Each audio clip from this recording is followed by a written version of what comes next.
heard of the critically acclaimed MMORPG Final Fantasy XIV with an expanded free trial which you can play through the entirety of A Realm Reborn and the award-winning Heavensward expansion up to level 60 for free with no restrictions? Which race is the sexiest and why? Which race is the sexiest? Whatever Hilda is. Whatever she is. Whatever that lady is.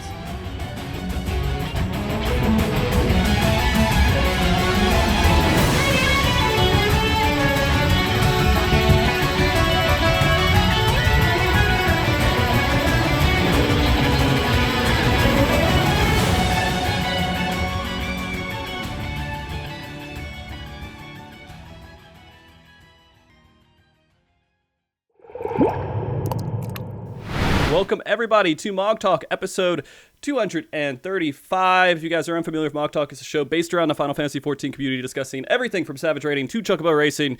I did that as quick as I could so we could go ahead and introduce our amazing guest so they're not just sitting here awkwardly. First, I'm gonna go left to right, I guess. Jesse, could you tell everybody who you are? Hey everyone, my name is JesseCox. I've been a YouTuber for a decade and a streamer for probably longer, since Justin TV. I just goof around on the internet and have a lot of fun. And now I'm obsessed with Final Fantasy XIV, and I play it almost every day, like a true fanatic. And I'm just rambling now, so hey. Keep going. Thanks for having me on. Great intro. Thanks for the invite. You're welcome. I love having you here, dude. And then Annie, of course, could you tell everybody who you are? Hey, I'm mainly a streamer on Twitch. I've been doing that for not quite a decade. Around 2014-15 is probably when I started off. Over the years, I've mostly been playing World of Warcraft as my sort of main game, but I have dived into a lot of variety also since then. Actually, since I started playing Final Fantasy, I looked into my stats, and over the years, I've played 66% World of Warcraft, just to show how much variety there's been. I recently got into Final Fantasy and have been enjoying it a lot. I'm not addicted, though. I can stop whenever I want to. I just don't want to. Okay? There's a difference. People tell me that I'm addicted because I won't stop streaming. I'm having a lot of fun. Before Final Fantasy XIV, the only Final Fantasy game I had played before was Final Fantasy 15. And I plan on playing Final Fantasy 7 Remake in the near future. So, yeah, that's me. I feel like you got something to say on that. Oh boy. No, I think that's great that more people are getting into Final Fantasy games. As a person who's been there since the beginning, it's a wild trip. Like, you can't go wrong. There's going to be a Final Fantasy for everyone. So, yeah, I am trying to hold back from being like, have you played Final Fantasy VI, the greatest game of all time? But, like, I'm not going to be that guy. Yeah, I'm not going to be that guy. You can say that. My plan would be to play Final Fantasy VII first, as it's fitting with like a remake and everything going on. But I can consider other ones after that. So the more recommendations I get, the more I can filter through what is more important to get through first. Yeah. So yeah, that's good. And they're all individual games, so it's not like you have to play them in order or anything like that. I mean, it's harder for some people to get into 6 because it's a different style completely than modern games, really. But it's a beautiful game. And the one that they released, which was like the cell phone graphics and like the other stuff. I want to start saying stuff to make Jesse have reactions to it, because it's just amazing to see your face change. Why gonna do this to me? I'm just here to talk Final Fantasy 14. True. How dare you? How dare you start me down this path to nerditry? I am here to talk about 14 only. Thank you very much. Okay. Well, that being said, our conversation is supposed to be at least about the Final Fantasy 14 community. I am interested to hear everyone's perspectives as they're coming in. There's a lot of different content creators coming into Final Fantasy 14, and a big part of the conversation is the community and how they're kind of responding to them. And everyone has a different reaction.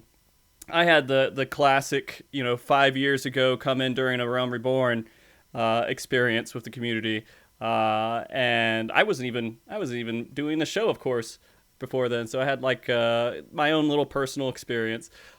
Jesse, you came in about like a year ago, a little over a year ago. Is that right? Yeah.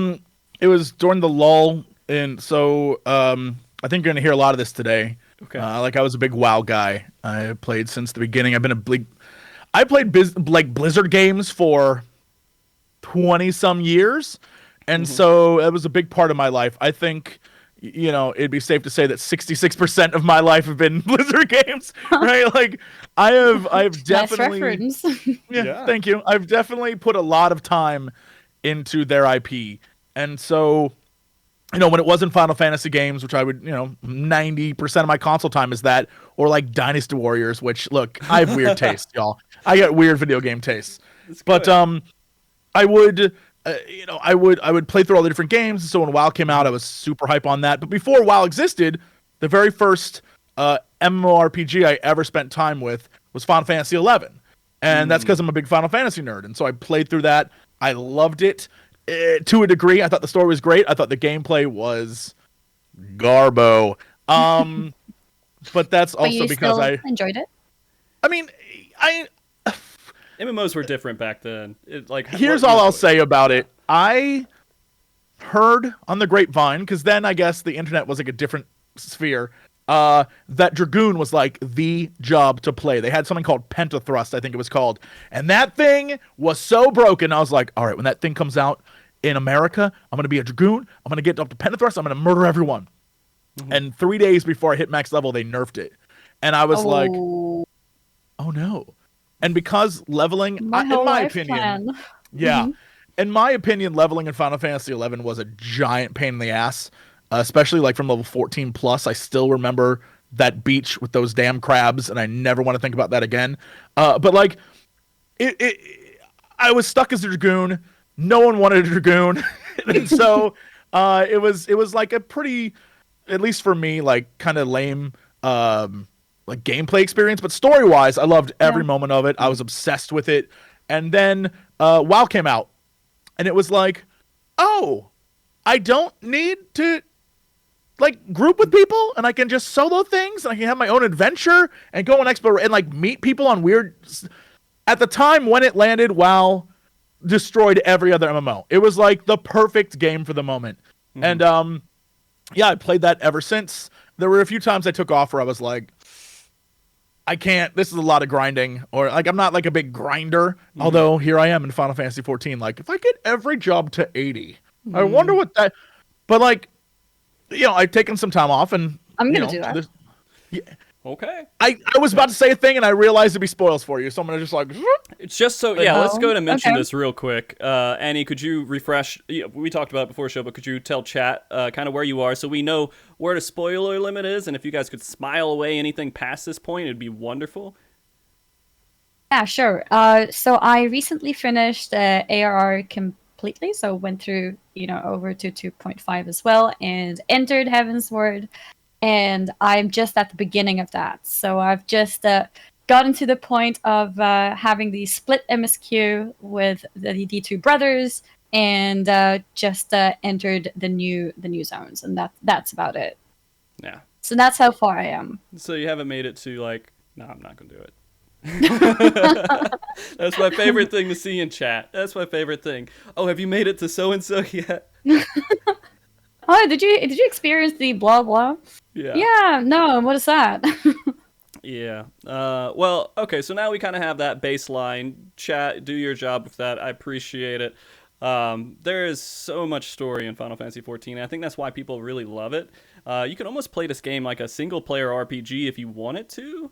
But I kind of am. Yeah. In a way. I mean, because so obviously when it's time to do dungeons and raids, then I do group up with people and take on the enemies together. But I do mostly feel like I am playing my own game, like my own story game.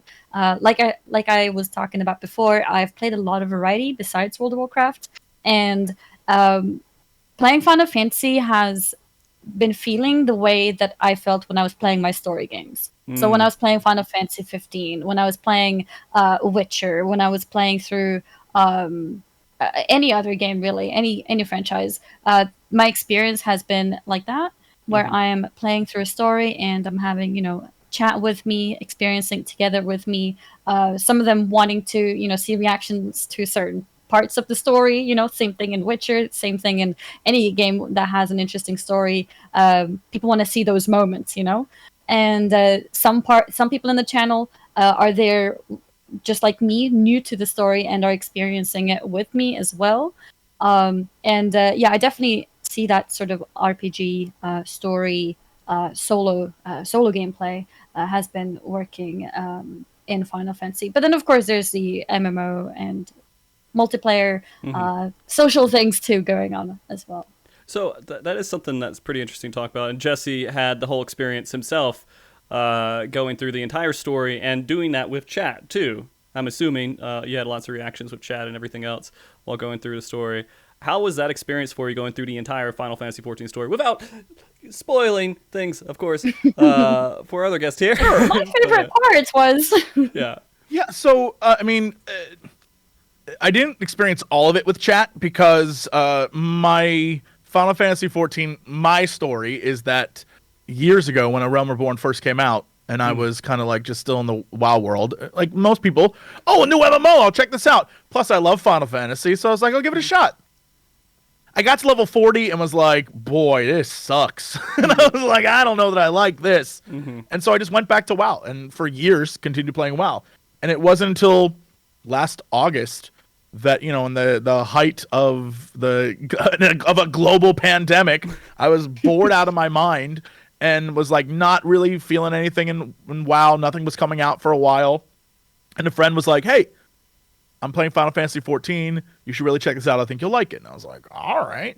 So I went back and I started doing the end, the level 40 to 50 push. And I did the whole end thing that, a lot of people recently, wink, have completed and are going to do. The thing with the whole Praetorian and like that stuff. And then at that point, I was like, maybe I should stream this. And so I think the things that exist for me streaming wise are from like 2.1-ish on. Okay. And from that point on, I think, a lot of it was like, hey, you're almost at Heaven's Ward. Oh my God. So people were very excited to watch that aspect of it. And then once you get into Heaven's Ward, it is like an entirely new experience, as I'm sure you've noticed. And it is something that is really special, and I don't want to spoil nothing. Yeah. And then with each expansion, there's sort of like a wave of viewership you'll notice where people, because when you're in this like game world, you are in it. And so part of it is like, oh, I want to watch this person experience this thing for the first time.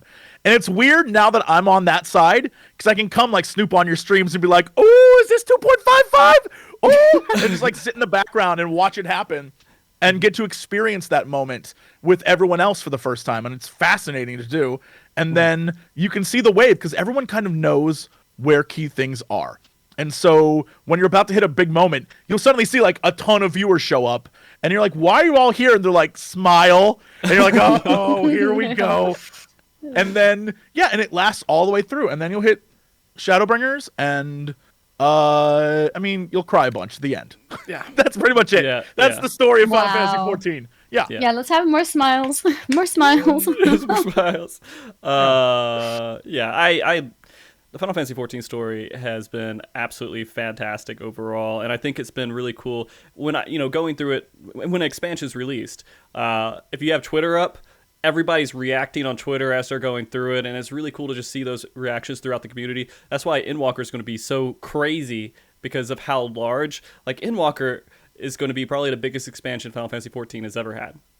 I can say that right now. I can imagine it too, yeah. Like, I have never followed anything to do with Final Fantasy. I've never noticed any expansions. I've never, because I was never playing it, so I was never really following people who follow it. I mean, properly at least. Yeah. So I never really noticed anything happening.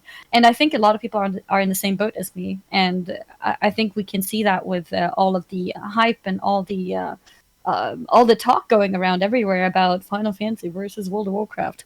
And I think that has been a huge thing for Final Fantasy now, and this is going to be the first expansion since that bump in interest. Yeah. I am so scared for the servers. I really am. I know it's going to be a train wreck. It just, they did it so well. Like, Final Fantasy kind of has this thing where when they release an expansion, one's really great, then the next one has just one little hang up that just causes a big commotion, then the next one's really great. And I'm hoping, we had a great one with Shadowbringers, I'm hoping we have a good one and just breaks the habit, and Endwalker's just perfect.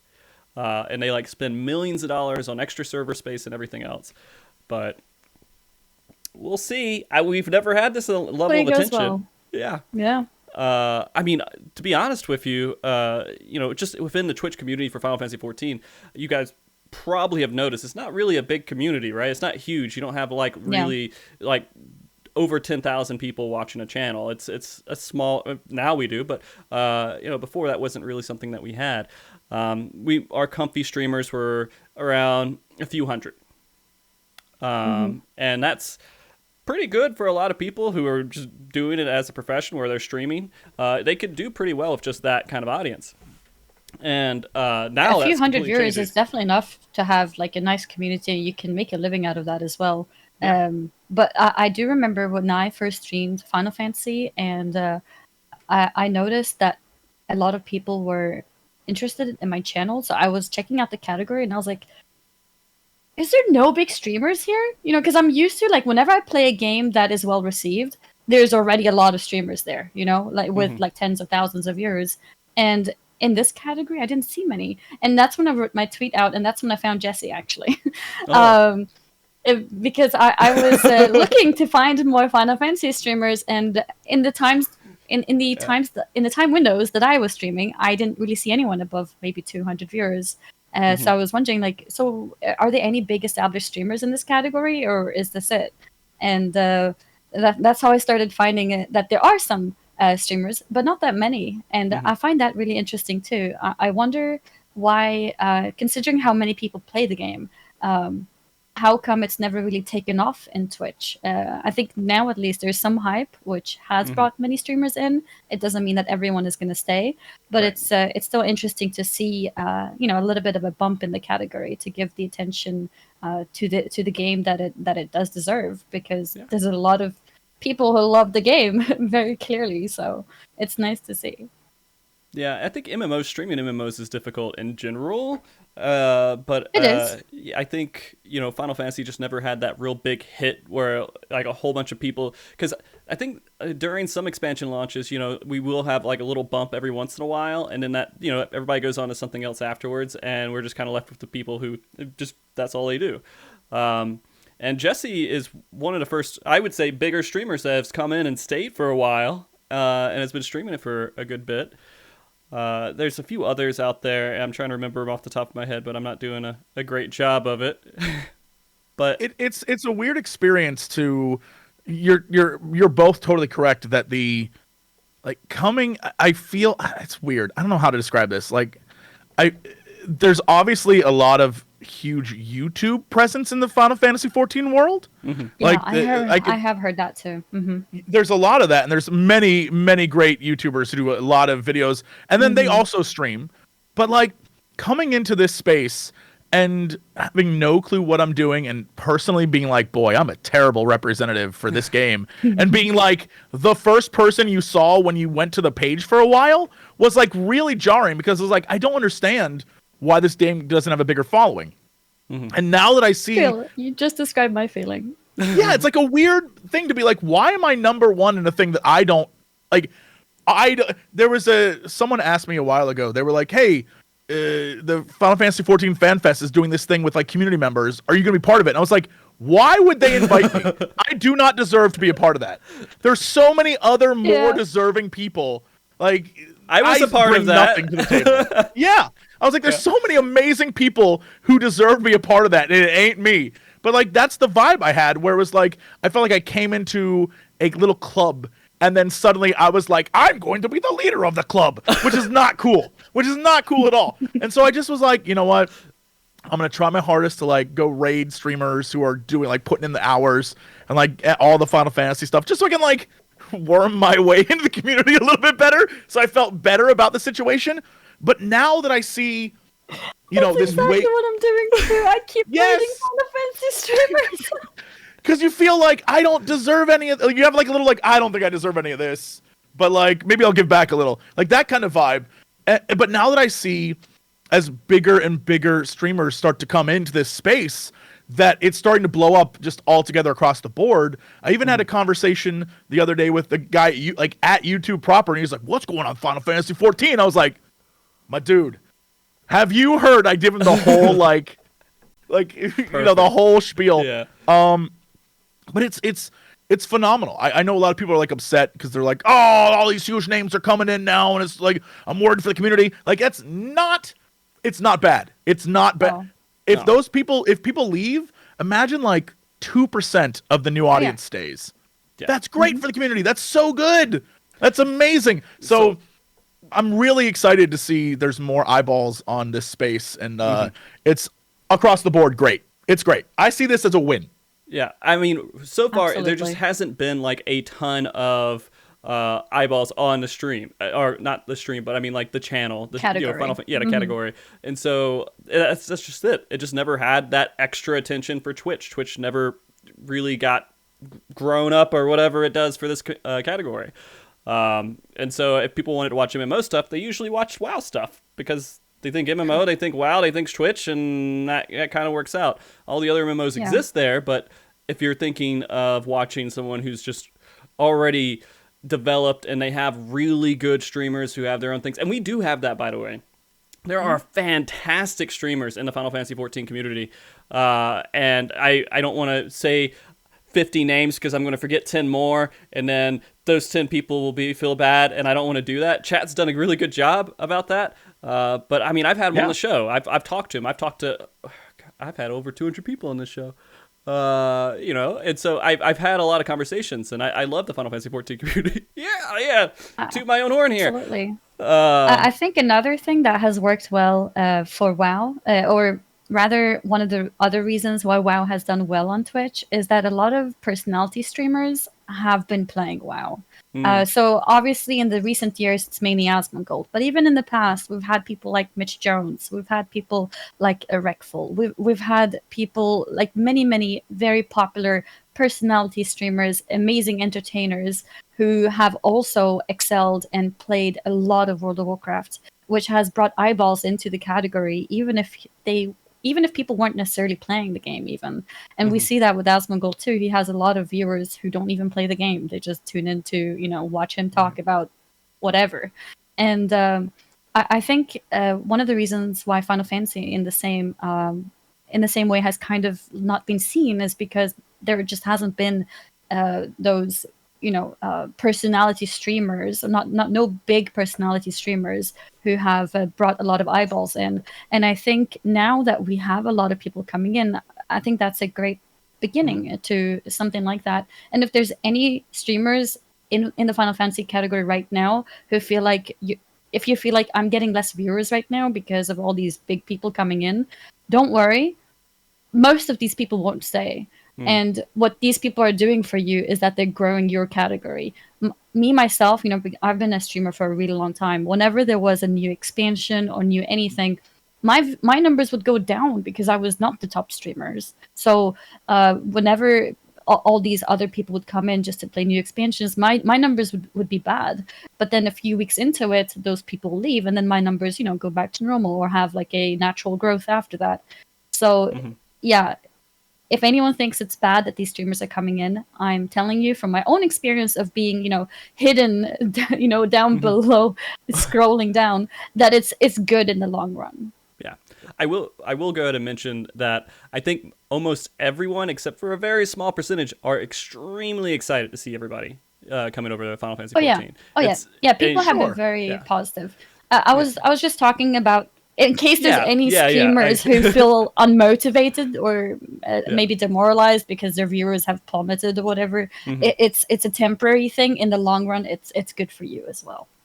I absolutely agree with that. I think it's going to blow up, and this is the perfect time to do it because, Annie, like right now, this is all new content to you.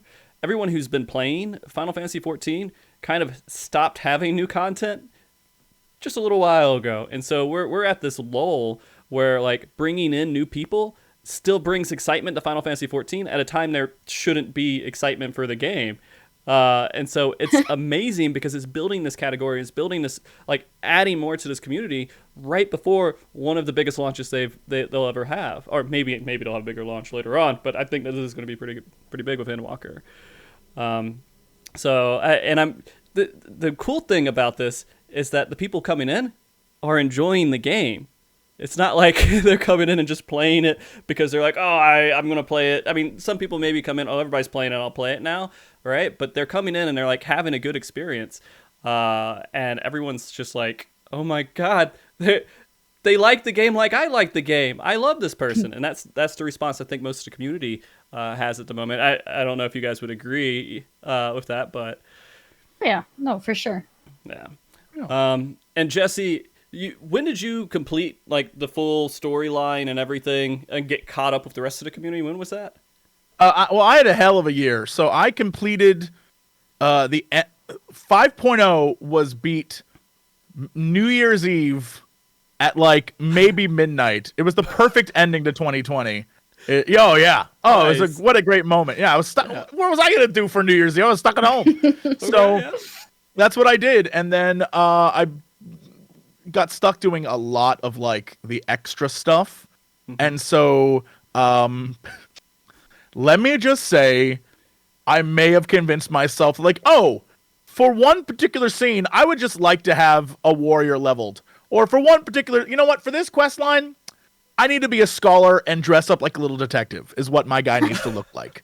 And so that's amazing. Yeah, and so instead of getting to the end of, getting caught up with everyone, I don't know, maybe like February, March is when I finally finished everything. Okay. And then I've just been sort of with everyone else since. That's awesome. Yeah. Yeah. And it's I've been caught up with this game for a long, long time. And so it's I never got to experience that with my chat and everything else when I was actually streaming gameplay and all that stuff going through the story.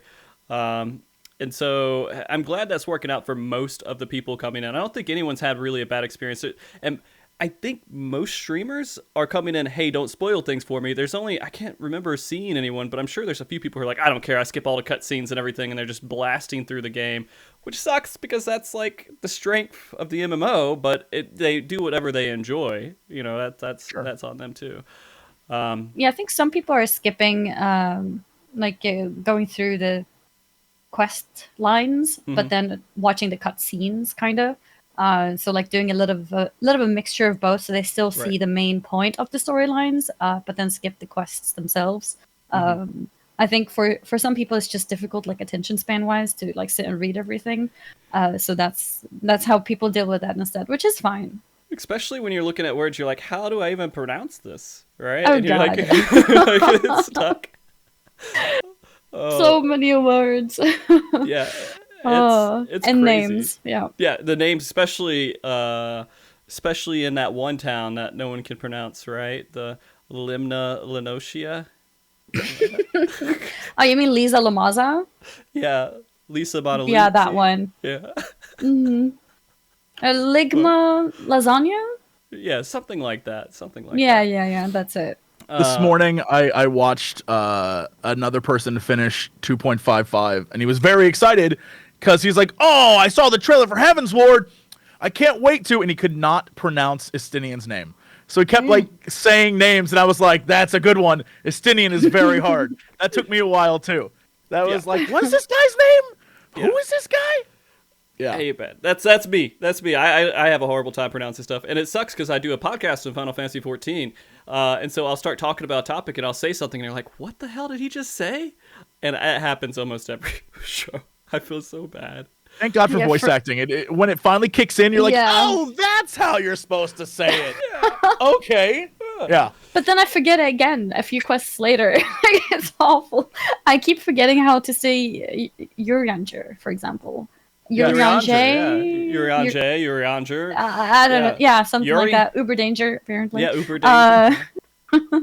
It's really difficult, and also the English itself is sometimes difficult. Maybe not so much for you guys. You guys sound native. I'm not. So for me, some words I'm just like, what is this and how do I pronounce it? And people have to explain to me, which is an experience in itself. Right. At least those words can be Google translated and quickly listened to. The names, however, a little bit more difficult. Yeah. I mean, I'm going to be honest. Native English, everything. I live in the U.S., and so I still have so much trouble.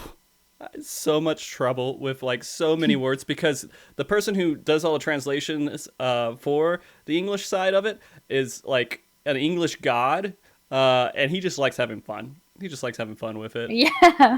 And there's nothing I can really... I've noticed many puns. So I do want to ask kind of also your in-game experience when you started playing. And I guess, Annie, since this has kind of been fresh for you a little bit, how has that in-game experience been with other players in there? I mean, I'm assuming you didn't have hundreds of thousands of people swarming around you and trying to make it disruptive or anything like that. Oh yeah, I have millions of people following me around for sure. No, I've had a really nice experience, honestly. I think even though I can never really get used to how creative people are. Like, for example, I have a whole family of Annies. Like, people create a potato Annie, people create small Annie, angry Annie, mad because small. And then we have giant Annie, MSQ Annie, who is already level 70. And people think that I'm bad at sticking to the story. Apparently I sidetrack too much, but they don't know I don't. I'm 5 minutes away from Stormblood. I'm just trying to catch up with everything else, We have a wind-up Annie who's already level 80 somehow. I'm confident these people are just cheating. There's no way. But yeah, we have a whole family of Annies. Scaly Annie is now level 55, I believe. And one of the coolest, most surprising moments was probably when I walked into Ishgard the first time, and there were people lined up by the stairs there. And it took me a moment to realize that they were like people waiting for me, because I clicked the button to actually load into the city, and I was like, oh nice, and now I'm gonna walk forward, and then I see people, but it doesn't really click in my head yet, and then I hear wind up Annie doing her yay sound as a little cute Lalafell, and I was like, wait, is this you guys? It was great. I love it. It's awesome to see how creative and like engaging people are in the game. Yeah. I mean, again, that's people who've been playing forever. They're like, well, what do I do right now? Oh, she's streaming. Let me hang out around here and make it interesting, because they're like, I want to be in the game doing something, and I guess this and they know where I'm going to end up, because I've just gone through a loading screen. Like, I have no idea where I'm going to end up, but they know that I'm going to end up there once I click OK, and it's like mind-blowing that they're, thinking about it and effortlessly planning something like that. Yeah. It's really cool. Jesse, did you have any experience like that? I know you came in like a year ago before this big surge. Yeah. Yeah, I mean, it was beautiful to. I remember all the moments where I would like end up completing an expansion. In Stormblood, for example, walking into the start of Stormblood, and because I was a red mage at the time, everyone was there in their red mage outfits, and it was like a really fun moment. Oh, like, yeah, that's cute. Yeah, like showing up in a zone. I'm sure you experienced this with like hundreds of people just like screaming at you as the crowd noise, and it's like really overwhelming. It's like, I can't believe you took the time to do this. But I gotta give a shout out to one of my favorite goofs ever.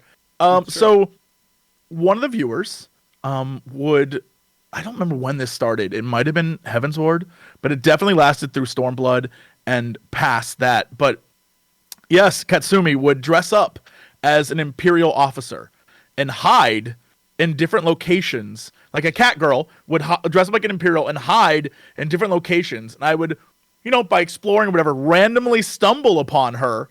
And then we'd have a dance off. And then I would win, and then she'd be like, oh no, and like run away. Or if I spotted her, she'd like freak out and run away. And then she'd always show up in like future places I would go to, because obviously, again, everyone knows we were going to go. And so, yeah, it was Imperial Nuisance was the title they had on, which was really funny.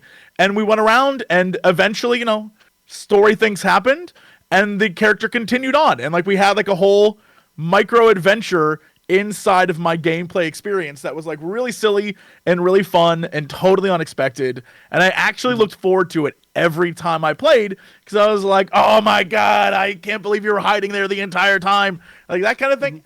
Like I've never experienced that in a community like this. It was very fun to even have like that kind of moment. And I had many of those moments, which just goes to show like all the different things people would do. Right? People would show up with their different characters and they would do, like weird things. And it was always entertaining. And you were just like, this game, there's something very special about the community. So like, I love it. That's why I'm in. I'm 200% in. So I do want to ask if we're going to do like some sort of comparison here with your other MMOs. When you played those MMOs, do you ever have that interaction with any of the community ever? Like people in the game? Yeah, people in the game kind of coming with you while you're streaming and everything, and just being I think it definitely, like, I have people in the community who do come with me around doing things and stuff like that, but it's not in the same way, and I think mainly because, I think first of all, it's an old game for a lot of people, so there's less exciting moments. Also, there's no big story moments to build up, like, suspense and, like, big moments. Like, getting to Ishgard was a big deal because of all the build up to go there. So it's like a big event. So you don't really have that in WoW in story moments because story is not as important. But of course you do have moments like expansion launches and stuff like that where a lot of people do get to the same place and together. And whenever there's any I don't know, any new raids or new zones or new whatever, then some people do get together, but it's not the same excitement as I've experienced in Final Fantasy. And I think it is because of the focus on having like dramatic event moments that everyone shares together. Right. So I think it's kind of impossible to do the same thing as in Final Fantasy in that way. That's fair. And also another thing is it's really interesting in Final Fantasy how the servers are built up. So I have people who come from other servers and they just like visit the server and they're with me. Whereas in WoW, sometimes that can be difficult also because of sharding. So even if they're on the same server as me, they may not actually physically see me. So there's a lot of things like that as well, which makes it less exciting to be there waiting for a streamer, because if you go there, chances are the streamer won't see you anyways. So yeah. So just to let you know, Final Fantasy does have a system for that, but it's not enabled unless if they have to enable it. Like at the start of an expansion, they'll do like instances, like you're in this zone 1, zone 2 of this version, zone 3. And I'm very excited to see how they do it for Endwalker. But you probably will run into something like that, but you can easily just move over to the other one. It just like puts you in one. You're like, hey, go to the one that's not popular. Then you can switch it whenever you want to, I think. Like you can choose which one you want to be in? Yeah, you can choose which one you want to be in. It's going to get more complicated with 5.58, right? Where now everyone can be everywhere. Yep. So if you're across data centers. Yep. That'll be wild. I have no idea what that's going to be like. I imagine wherever you're at in the game, there will be more people around. They'll be like, hello! Not like locked up, yeah. Enjoy! I look forward to that. Yeah. It's kind of funny that you talk about that too, because back in Final Fantasy XI, the servers were like worldwide, weren't they? They were kind of like people from Japan could be on the exact same server as you, and that would be a big deal. It was a lot of the remnants of that are still in Final Fantasy XIV, but in order to communicate, it would be like, Spear of Eternity. Do you have it in brackets? And so you would be able to communicate with everyone. But most of the conversations people had in Final Fantasy XI were straight up just like canned text that you would have to like, okay, highlight an item and then highlight like what the translated thing would be. And then you would, that was most of chat in the game, because the servers were kind of international. And so it would translate to whatever language people were playing on. And it did whatever we were using at the time, I don't know, ICQ, whatever the thing was. Oh, yeah.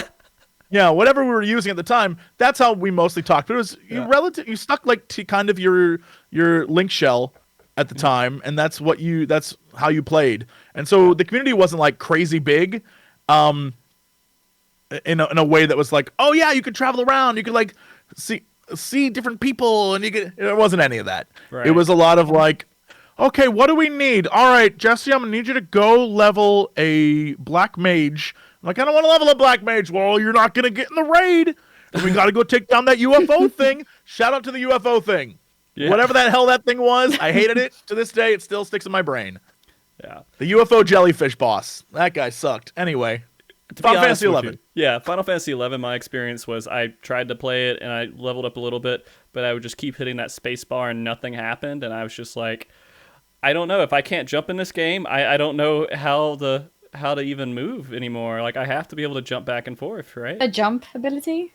There's no, well, I mean, abilities like attacks and stuff like that, but you can't just like jump. Yeah, you can't jump. Yeah. Yeah, I find it funny whenever I experience that in certain games. Like, I, for example, I think maybe in Breath of the Wild you can't, but like Zelda 2 is a game where you're, not really meant to be jumping, and I always find that so strange. It blew my mind, by the way, but apparently Final Fantasy XI is still up. Yeah. Yeah. People still play it. That's crazy. They were supposed to stop making content, but they keep doing it. So they don't have any expansions, but they have like micro drops of content, which is crazy. Yeah. But that is crazy indeed. Anyways, Final Fantasy 14, right? Yeah. Yeah. So I think that when we're talking about the community and everything, there's just so many different types of interactions you can have. Like Twitch is like its own little bubble of community almost, and then you have in-game kind of social interactions, everything. I am curious, because I didn't actually investigate this. Are you guys in free companies at the moment? I made my own when I started streaming more regularly. Did you max it out yet? Like, is that the ranking No, max system? it out. I'm sorry, like of people who can join, right? I don't think it's max. No. Okay. How much is max? I can forget. Is it like 500 something? I forget. Yeah, I don't think we've hit max. Okay. Well, there you go. People in chat, if you want to join the FC of Annie or Jesse here, I'm sure that they have room for you. You can join into it. You can't. Mine is not my own. Mine is so. Many other streamers are involved in my FC that is not mine, and they're all friends, and so I tag along. Not mine. Yeah, I was like, wait, you mean I don't have to run any of this, and I can just play, and I don't have to like manage a micro community within a community? That just sounds great. Oh, it's the best. And so, yeah, it is always full because there's like, Dodger and Strip, like all the different people who are a part of it, their communities are trying to get in as well. And so it's like, I don't know how it works. People are like, how do I get in that FC? I'm like, bro, I don't know. I'm not the guy to ask. I log in and play, and that is it. And by the way, that's the most refreshing thing. Maybe that's why I love this so much, because I'm responsible for nothing. What a great time. Oh, I love it. Yeah, I will say I kind of have that interaction too. Like, I've joined FCs and stuff, but all of my social, to be honest, most of my social interactions are in Discord or like Twitter or something else. And I do talk to people in game and everything, but it's like, it's just there for the moment, right? It's not there. We're both logged in, great, but we're probably going to talk on Discord with people who aren't logged in at that moment. So yeah, I think Discord is just too convenient in many ways. Yeah, it is. So I did see, by the way, it is funny just to see everybody run into these memes. I don't know if this happened to you, Jesse, but I did see Annie go through Cape Westwind and get trolled pretty hard on that about the difficulty. I was so scared. And when the HP was going down, I was like, okay, I guess there's a phase 2 or something, And then I was like, wait, this was it? What the hell, chat? You scared me. I thought I was up for a huge fight. So yeah, I definitely experienced that, and I also experienced laughing at Asmongold, experiencing the same thing. Yeah. So I understand that thing already, where when you've experienced it, then you can have the fun of checking out other content creators going through the same thing. It's funny. I don't know how that meme started, but it's brilliant. Yeah. I don't know. Jesse, when you went through that, I'm assuming like a year ago, did they get you with that? I don't remember, but what I do know is that ever since then, I purposefully troll every Rolo I get that is that, where if I see at least one Sprout, I'm like, we gotta run. We should all leave right now. This is gonna take 25 minutes. We gotta get out of here. This is like, what a waste of time this is.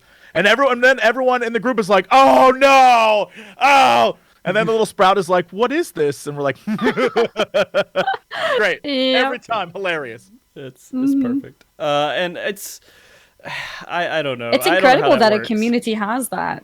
Yeah, how did that not Like, get just as a spoiled? whole. I'm just so curious how that doesn't get spoiled for everybody. Like before they go Yeah. in, somebody has to say, "Oh, they're just kidding." Everyone is something. in on it. Yeah.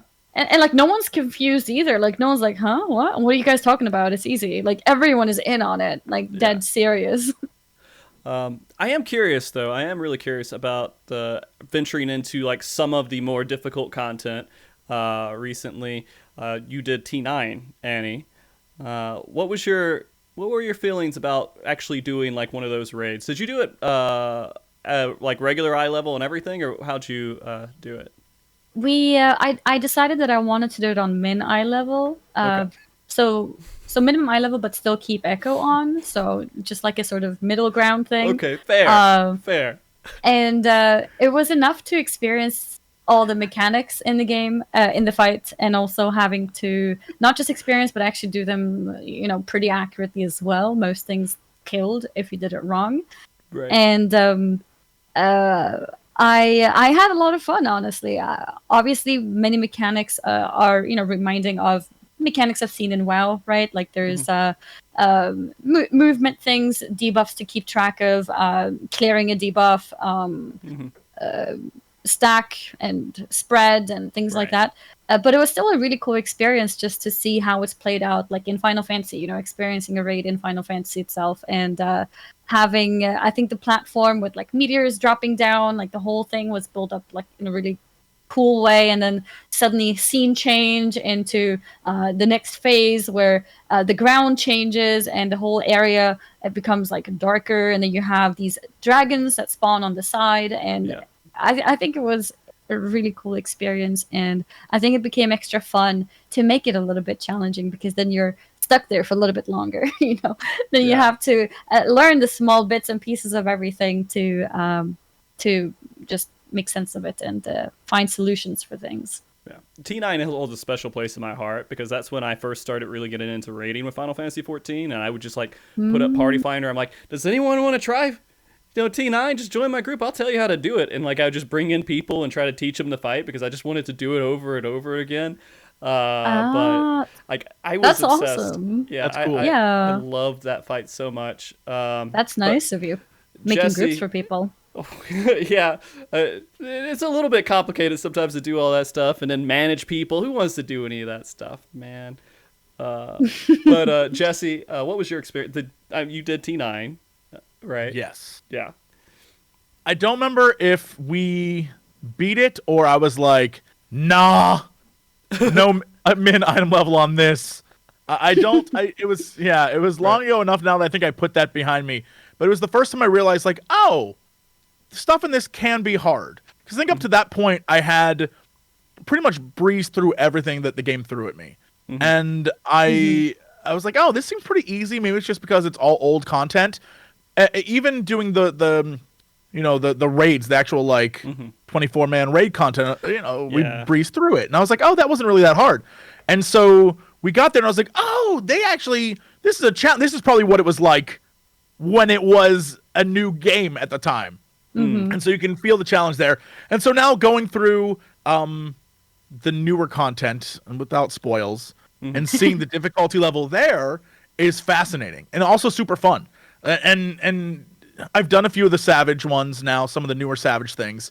Nothing unlike I'm a hardcore raider level, but like, yeah, I would love to see what these are like.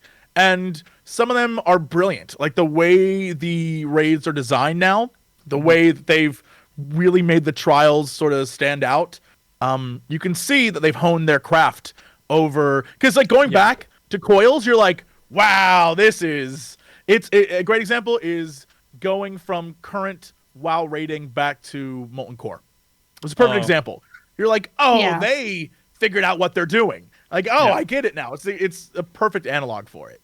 They've really stepped up their game, and it's visually impressive and mechanically impressive, and everything about it is like phenomenal. It's I'm cinematic. really, really pleased with what they've done. Seeing that, because if you're gonna compare it like that, like Molten Core has like no mechanics, right? Right. So, and it's most people also just damage with like one ability. Like as a warlock, you only shadow bolting. So if the comparison is like that, because I do think that the latest WoW raids are very enjoyable. I think they have a variety of many different mechanics, and they're I think many of the fights look great and feel great and have a lot of cool mechanics. So I look forward to seeing how that has evolved in Final Fantasy, because if Coils is one of, like, if that's the molten core I wouldn't call it the of molten raiding, core, but I 100% would. I 100%. Having played through everything in the span of a year, you can. I don't know if it's just a time crunch and that I've experienced everything, but like the difference between that and where stuff is now. And every expansion, you can see the improvements. So, the thing that you do that's very similar to Coils that's in Heaven's Ward is vastly improved over Coils. And the thing that you do that is in Stormblood that is very similar is vastly improved over Heaven's Ward. And the thing that you do in Shadowbringers is vastly improved over the one in Stormblood. And so seeing it all in a time crunch, it's like, whoa, they really figured out what they're trying to do here. It's incredible. It really is. That's awesome to hear. I do think even Coils is pretty sophisticated. Like there's many different mechanics put together quite nicely, and requires everyone to move and be somewhat aware, and juggling with the debuffs, for example, as well. So. Yeah, that's cool. I look forward to it. Yeah, look forward to, if you like raiding, at least. Final Fantasy XIV, that's like one of their highlights, the Savage, and so on with their content. They have some pretty just beautiful fights and just enjoyable. I mean, once you learn the fights, they may not seem difficult anymore because everybody knows what they're doing and they just execute. It's just a dance that you know at that point. That's with raids in general. Yeah. But learning Absolutely. it, and some of the most enjoyable fights are the ones you don't have guides for, and you're just going in and you're just learning all of the fight's content because it just came out, and trying to explore and put the puzzle together. And that's why the world race in Final Fantasy XIV is so interesting in its own way, because everybody is trying to develop at the same time. I don't know if you guys care about really super in-game world race stuff, but Final Fantasy XIV... Okay, it's pretty popular for WoW as well. Yeah. I mean, we don't have the same level of popularity, but no, but still, it's such a beautiful interaction to see these people come and figure out all these. It's awesome puzzles. To see like communities getting together, to put those things to create the competition, because it's the people who decide to do it, right? And that's awesome to see. And I'm biased because that's what I do in this game. I do the world race stuff all the time. But are you normally like one of the racers, so to speak? No, I'm not a racer. I'm just the person who talks to the racers, and I try to put on events to monitor the race. Gotcha. Yeah. Okay, that's cool. I remember that one time I was doing the race for 5.4, and then Jesse hosted me. I remember that, so Jesse knows, and he wouldn't come and watch because he's like, I don't want spoilers. And he was just like, I wasn't caught up to 5.4 yet. Yeah. But yeah, no, it's amazing to see. And I'm very biased against it because the Savage World races are like 2 days long. They're like maybe just 2 days. And so it's so accessible because you need a group of 8 people and you can spend just 2 days to try to go on into it. You don't need a giant back-sponsored organization to do it. Anyone can jump into it.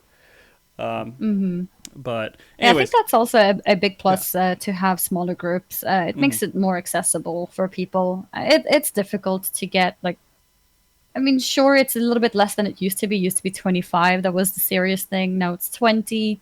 But it is still a lot. There was a time when we had 10 as well. So it was 10 and 25, I think it was, in World of Warcraft. But that became an issue because it's so difficult to balance them together. It's almost impossible to make a fight the same difficulty for 10 people as it is for 25 people. So, the 10-man guild clearing first or the 25-man guild clearing first, which one is the true world first? And it just became a mess. And I think that's why they decided to just scrap that and instead just make it 20-man, which is better, cleaner, but it's still a lot of people. Yeah. It's still a lot of people, and it takes a lot of time and a lot of days and a lot of resources to kind of keep track of everything. The ultimate races, which I'm using that word, I don't think that's a spoiler to say that because it's just a piece of content in the game, Annie. Is it ultimate? There's, I don't ultimate think I'm what? spoiling anything. It's just Okay. that's a word. All right. If you did, it went over my. Oh, just the word ultimate. It's just a yeah. We won't go more into it. People We're use good. that. Yeah, Okay. yeah. You've heard it. All right. Yeah. I thought that was a difficulty. It is. Maybe it's not. Okay. So you're okay. good. I didn't spoil anything. I don't think I did. No, Jesse, you're good. you know. Jesse's very disappointed. Don't look How at could me. you, I just Frosty? thought it was very funny that you were like, have I spoiled a word for you? I'm were just you aware doing of the my word best. ultimate? Did I'm you know trying it was to- out there? Yeah. Those like when the world race happens for that, it takes like a week or so, and it takes a while, and that could be a little exhausting. But the rating community in Final Fantasy XIV, they're so nice for the most part. All the people that I've talked to and experienced, I mean, sure, people can be toxic or something every once in a while, but I've had no negative real interactions with most of the rating community. And I don't know if you guys have talked to anyone who's like, a big raider or anything, or in-game, had those interactions.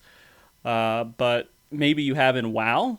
I don't know what it's like in WoW with the rating community, if people are like positive or negative or whatever it may be. So I haven't really been like high-end rating for a long time, and but as a content creator, I do know a lot of high-end raiders. So I know that many of them are actually like awesome people, and I think in general, the main toxicity that I have seen in high-end gameplay, so to speak, has many times been against like women. Oh, really? Like anytime there's a girl who's in a team or casting for it, like my friend Nagura recently casting some WoW event. I forgot which one it was. And there's people in the chat saying, "Why is this girl here? She knows." Oh no! She actually has Okay, experience there she is. being a world first raider. Did we just cut off? For a second, I think you're back now. I think it caught back up. Yeah, I just lost you as well, I think. Oh, okay. But yeah, I think We're I'm good. back. Yeah. But yeah, it was really shocking to see people saying that, she shouldn't be there as a caster because she doesn't know anything, when she's one of the few people in the game who also has experience, being in a world first guild and, gotten that achievement herself. Right. But apart from that, I think generally speaking, the scene at the top end is good. Raiding in general, whenever people get competitive, can get toxic though. Like you see people who are not top end raiders usually being more toxic than the top. Maybe it's people who believe that they're very, very good, but they're not. And then they raid with people who are probably similar level, but they think they're better. So they want to, kick them or replace them because, I'm so good. Like, I shouldn't be playing with this person who keeps failing his stuff or whatever. So that definitely does happen. I think in WoW, people have been playing for so long that people get lazy. They want instant rewards. They're not really looking forward to that journey of learning together. People want to just get to the end and, get the loot and be done for the week. I think that's a culture that's kind of been growing over time a lot. So unless you're part of a group, like a guild or a friend group, it can be pretty harsh trying to raid. I mean, that's in Final Fantasy XIV in its own way. I think that's games. I don't know how to get rid of it. I think Final Fantasy XIV is better, but that's just my biased opinion because I play Final Fantasy XIV. Final Fantasy is better, mainly because there's a lot more new people as well. So I think people are more willing to take the time to learn things when they are themselves in that boat. So I think that's also why people in the past used to be nicer about that in WoW too. But as the game got older and people have gone through more raids, it's less exciting. Now they just want to get the raid done, A new tier is out. It's not about, a new raid. It's about like, okay, let's get this done as soon as possible, like preferably one night, let's be done with it. Whereas people playing Final Fantasy, a lot of new players are, taking their time going through the whole thing. So it's a bit different like that. Yeah. I will say, I did do some casting for the Final Fantasy XIV PvP stuff, and there was a female player who was on stage, and she got that exact same reaction from Twitch chat and everything else. It's like, oh, well, they lost because of her and all this. I mean, it was horrible. Oh, like she was competing? Yeah, she was competing, and so they were. You see that toxicity happen pretty much anywhere you go. I think I haven't seen it. It's hard for me because my perspective's completely different. All right, with how I experience everything.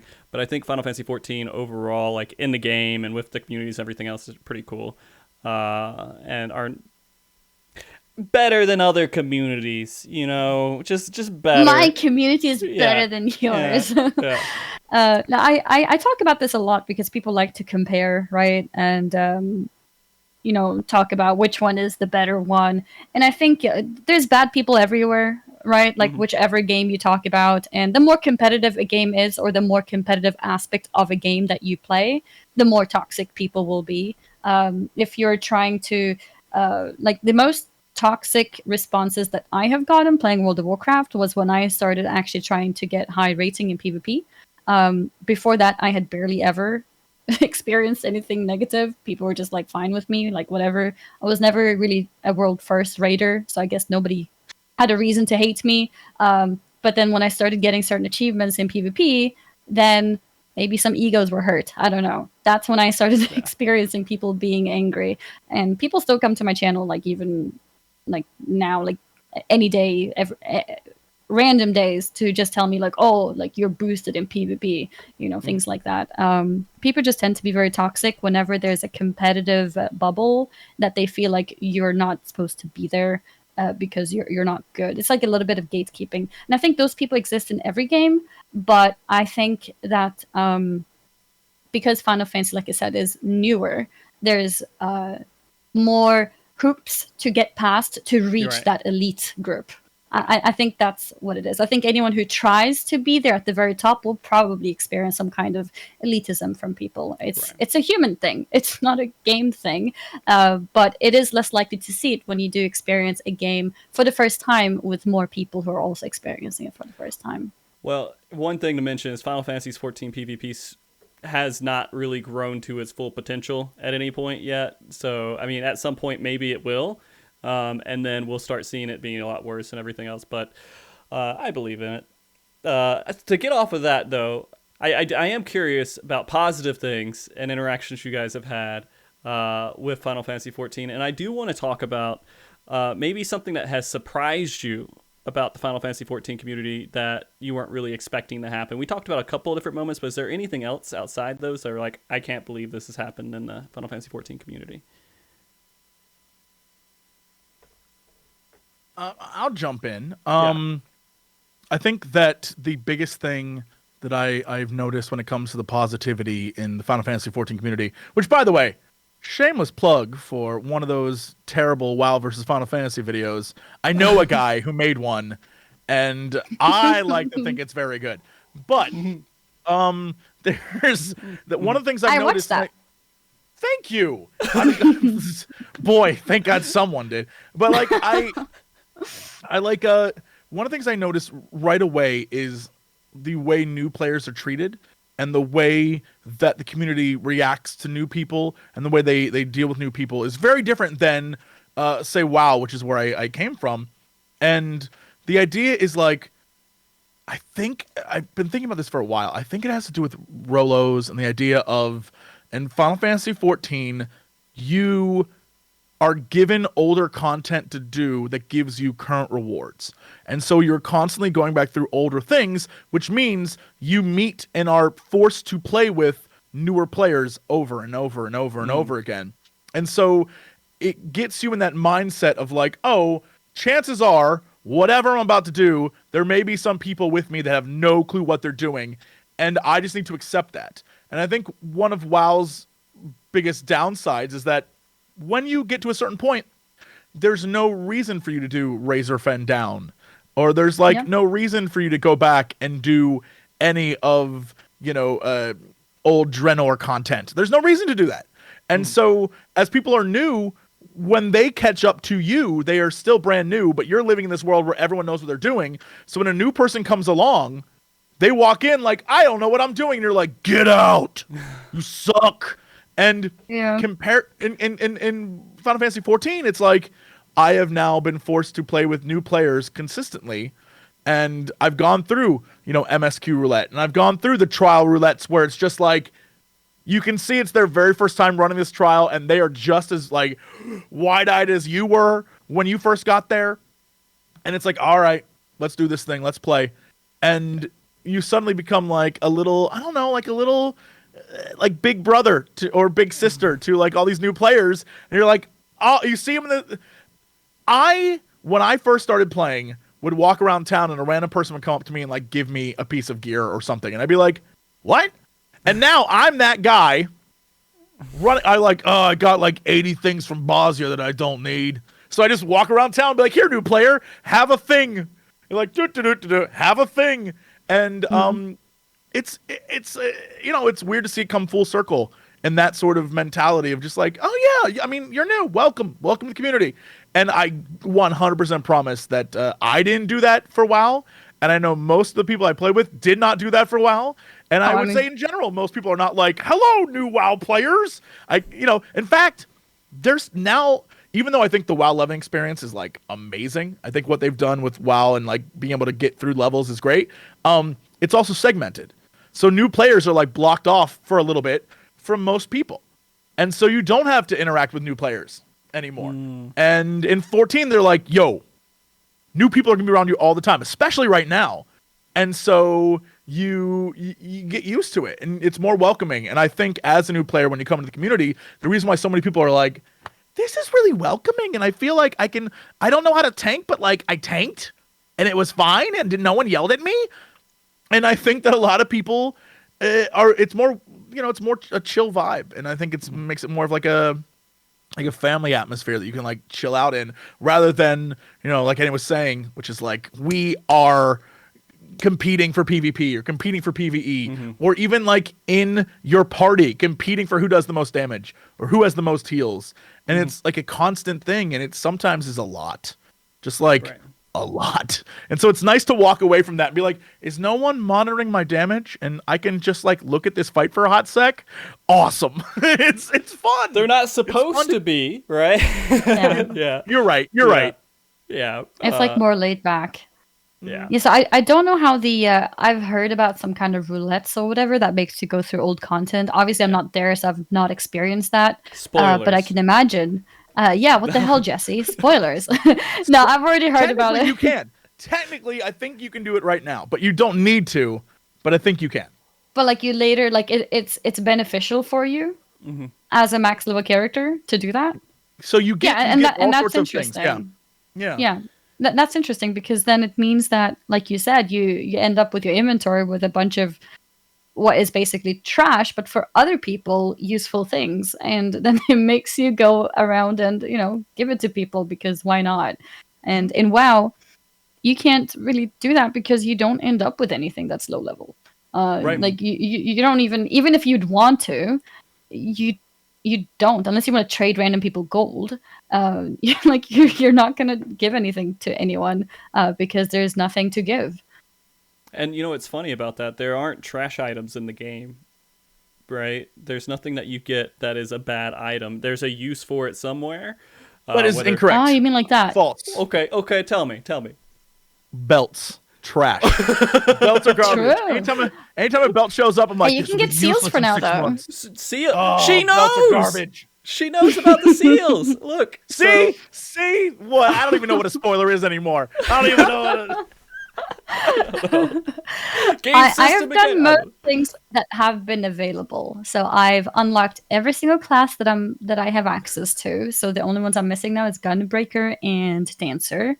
And my Grand Company, I finished all the ranks, including the hunting log for the Grand Company, and I unlocked my squadron and I sent them on their first mission. Yo! Wow, you were doing a lot.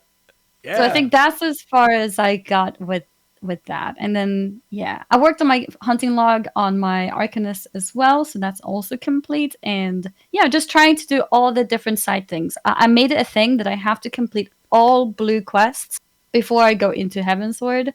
So the only blue quest that I still have is the Hildebrand quest line. So I've unlocked I was about to say all blue quests. Yeah, I've done some chapters of it, but not finished it.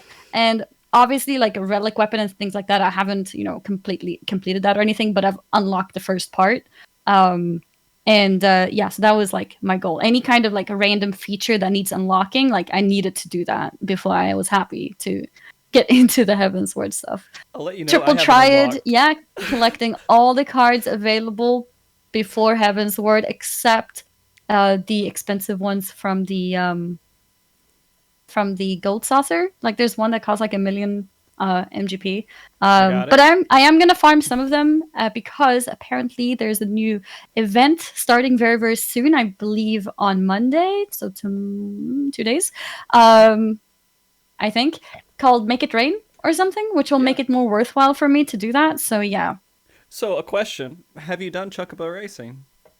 I just got started with that too, and I got my Chocobo to rank 20 or 30 or something, and I also quickly learned from chat that I should get it to 40 and then start thinking about breeding, get the higher pedigrees and thinking about what abilities I teach my Chocobo and learning about how you have this like hereditary ability with the new Chocobo that you get, the new babies. You have to think about what ability you put in there and things like that. Are you a pro at Chocobos? I mean, Chocobo racing? I wouldn't say I'm a pro, but I will say recently I forced Jesse into doing it for a recent event, and we had some fun with that. Way better. Because I had a lot of questions. And my chat was very split and very confused. So, and I ended up watching a YouTube guide, which was funny because the guide was like about to say something like, yeah, check in the description for the explanation to that. Then I check in the description, then there was no link for that video that they just talked about. And I'm just like, does anyone know anything about Chocobo racing? All right, so let me give you a little bit of backstory. I don't think maybe it is a huge spoiler. But it was implemented with Gold Saucer back when A Realm Reborn came out, and it was a big deal, and everybody's like, Chocobo Racing, this is amazing. Since it was implemented 5-6 years ago, it's just been there. It hasn't really... Like no updates. Yeah. Yeah, there's just no updates to it. And sorry if that spoils the hope that there were updates for it later in the future, but it's it's a decent sized package of content that you can still do a lot with it.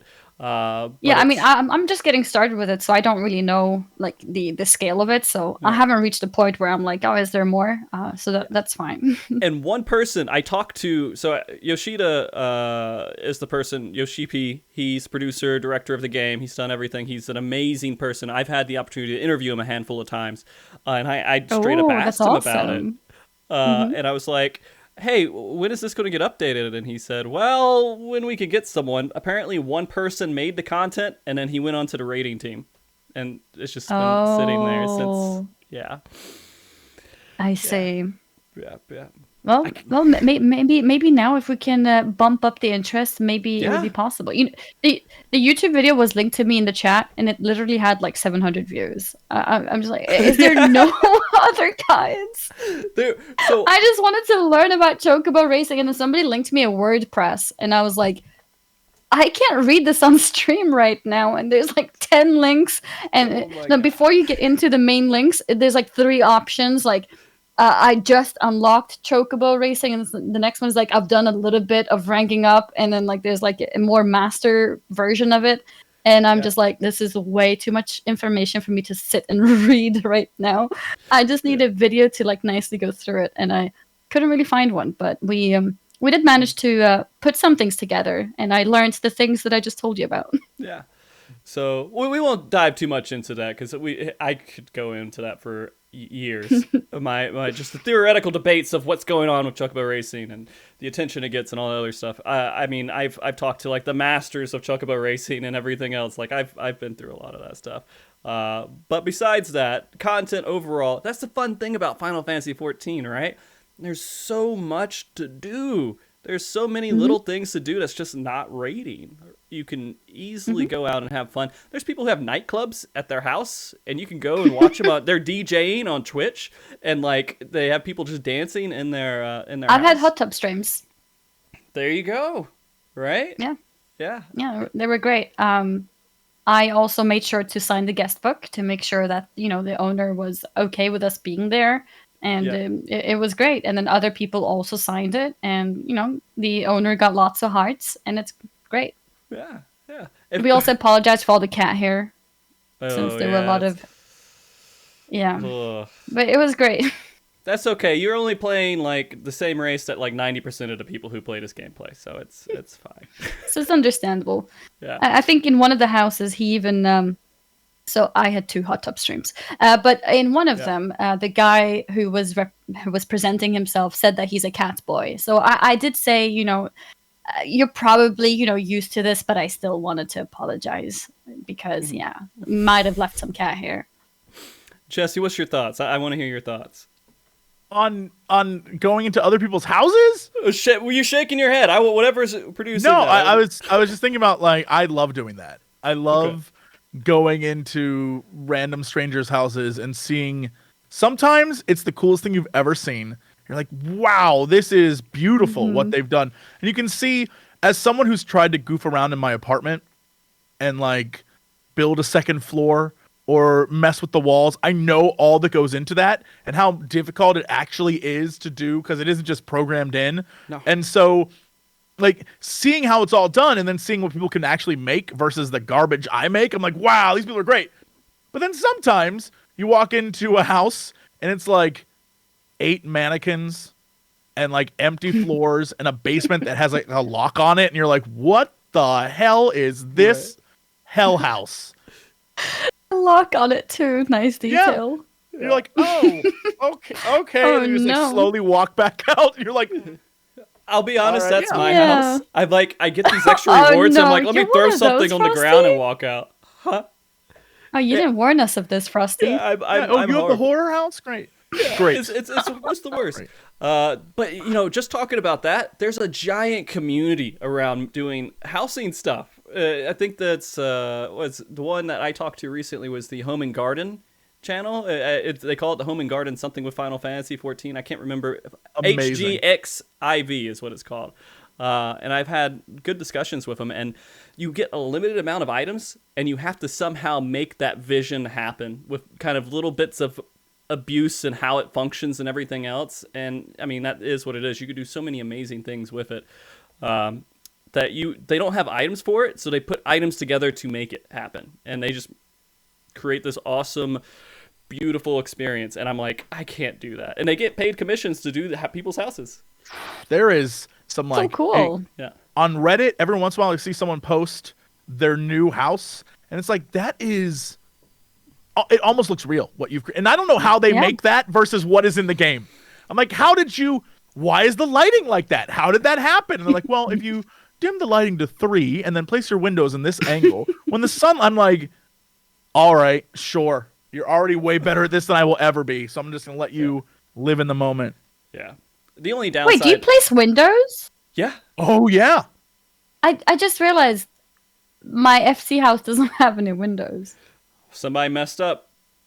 You can place windows. You can place wall. If you have already windows there, you can place walls over the windows, then put a different window on that part, like that partition wall that you put there, and then wallpaper it to match all the other walls, so it looks like nothing's different. Put a special window there, and that window has like a different lighting effect. So if it's stained glass, you can have like a stained glass look, or if it's like a big window, you can have like a big. Wow. It's crazy. And then all the other different things you can do, plus all the little rewards and stuff you can get for like boss fights. You start to get more and more collectibles and rewards and things that you can like hang up in your FC house or in your whatever. And now all I have is an apartment. When you walk in, it is just a collection of my victories. And I'm like, I think I have to kill a person to get a house in Ishgard. Like I have to do this now. Like I need a house. I need a house badly. There's a handful of criticisms we can give to Final Fantasy 14 just by how they do things and function for things like to get a house. It's horrible. It's a horrible experience trying to get a house because there is a limit. Like not everybody gets a house. You have to get the house when it's available, and they're getting a whole nother zone with a ton of new houses in Ishgard, which you're experiencing. So that whole aesthetic and everything's going to be around there. And at the moment, it's whoever clicks on it first gets it. And if a house gets released, it randomly becomes available over the next 48 hours. And you just have to sit there and keep clicking. And there's other people clicking with you. And so you're like, who clicks it first to get the house? And it's a mess. Is this the time that I should be like secretly being like, I wonder what the Ul'dah housing market looks like? Should I be like snooching one of those houses? Yeah. I mean, as much as I love Ishgard, like, what if instead I like lived in Lisa Lominso? Mona Lisa. If I lived in Lisa Mona, would that work? Yeah, you can Lisa Lamaza. Yeah, and so just to let you know, if you click on like the main Aetheryte for the main city for it, you can look through all the different divisions and see if there is a house available, and you can just go there, sit there, and keep clicking on it until you can get it. That sounds like a lot of work. It is a lot of work. Yeah, it's tough, but it is nice to have a house. Huh? I was so happy about my house that we got for the free company. I had one of my officers who was sitting there and getting it for us. And I was so excited, and I'm showing it on stream, and then people are like, oh, you moved into the ghetto. And I'm like, excuse me? What? What the hell? Do you know what zone it's in? Is it like kind of like a deserty like area, or like It's the big goblet. waterfall? It's the goblet. That's where I live. So, yeah, the goblet. Yeah. That's where my apartment is. Yeah. Welcome. I mean, it's a nice place, isn't it? Nice. No one that's where all the houses are usually available, because everyone wants to live out on the beachy, Lisa Lominsa, all right, or the foresty tree area, or the other one, which is the other spoiler area. Yeah, the other spoiler area. Yeah, thank you, Jesse. That's where our FC house is. Yeah, it's very nice. It's like there's a hot spring, and it's like right over the beach. It's very nice. Yeah, it's like great. Yeah. But like, what if I just happened to luck into an Ishgardian house and I was like happy with my life? Wouldn't that be nice? What you do is you get like 20 FCs. You make 20 like just fake FCs, right? And then you just have all of them, like one person leading each one, all charge and try to get different houses and just see who gets a house. And then you just go. I'm gonna be in the goblet in some like the smallest house possible. That's where I'm at. And I'll just be happy. You know what? I'll be happy staring at a desert like, boy, every day I get to wake up and look at this cactus. Cool. Great. So excited. At least I'll have a house though. And then I can put weird mannequins in there and like get servants and stuff to like look at the mannequins. I don't know. It's amazing. It's a work in progress. I think Lalafels are great. So I placed my vendors and chose them to be Lalafels. And then people are like, oh, nice, you picked Lalafels as slaves. And I'm like, excuse me? They're not slaves. I pay them a lot, okay? They have a great job. They're very, very happy, and they're very well paid and well cared for, okay? We like Lalafels. So we're watching you at all times. We're ready to rise up. Whenever the moment happens, the Lalafell armies will swarm the earth. All of Eorzea will be ours. Yeah. I mean, people make the most jokes about Lalafels. I'm sure you've experienced it a lot, Jesse.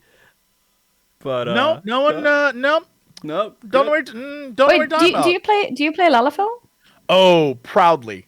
My little tiny potato is the best. I love little JC. He's my favorite. I don't know why I made him. Clearly, as a goof, I picked the worst voice imaginable. He's the tiniest you could possibly be in the game. There are other Lalafels that are taller than my Lalafell. I love him. I love him to death. He's my favorite. That's awesome. So I'm kind of on the opposite side of that, where I don't want cute adorable at all, and the only one that doesn't look cute adorable is the spoiler race. And I could probably tell you probably know it doesn't matter. But anyways, I've heard of races. Yeah, so Hrothgar, right? All right. I won't know what they are probably, but yeah. It's the most. Wait, is that the thing that looks like a lion? Yes.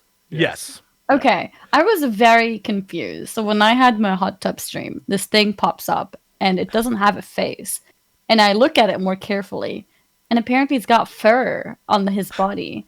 And then I look at the face again, and I'm like, this is not a mask.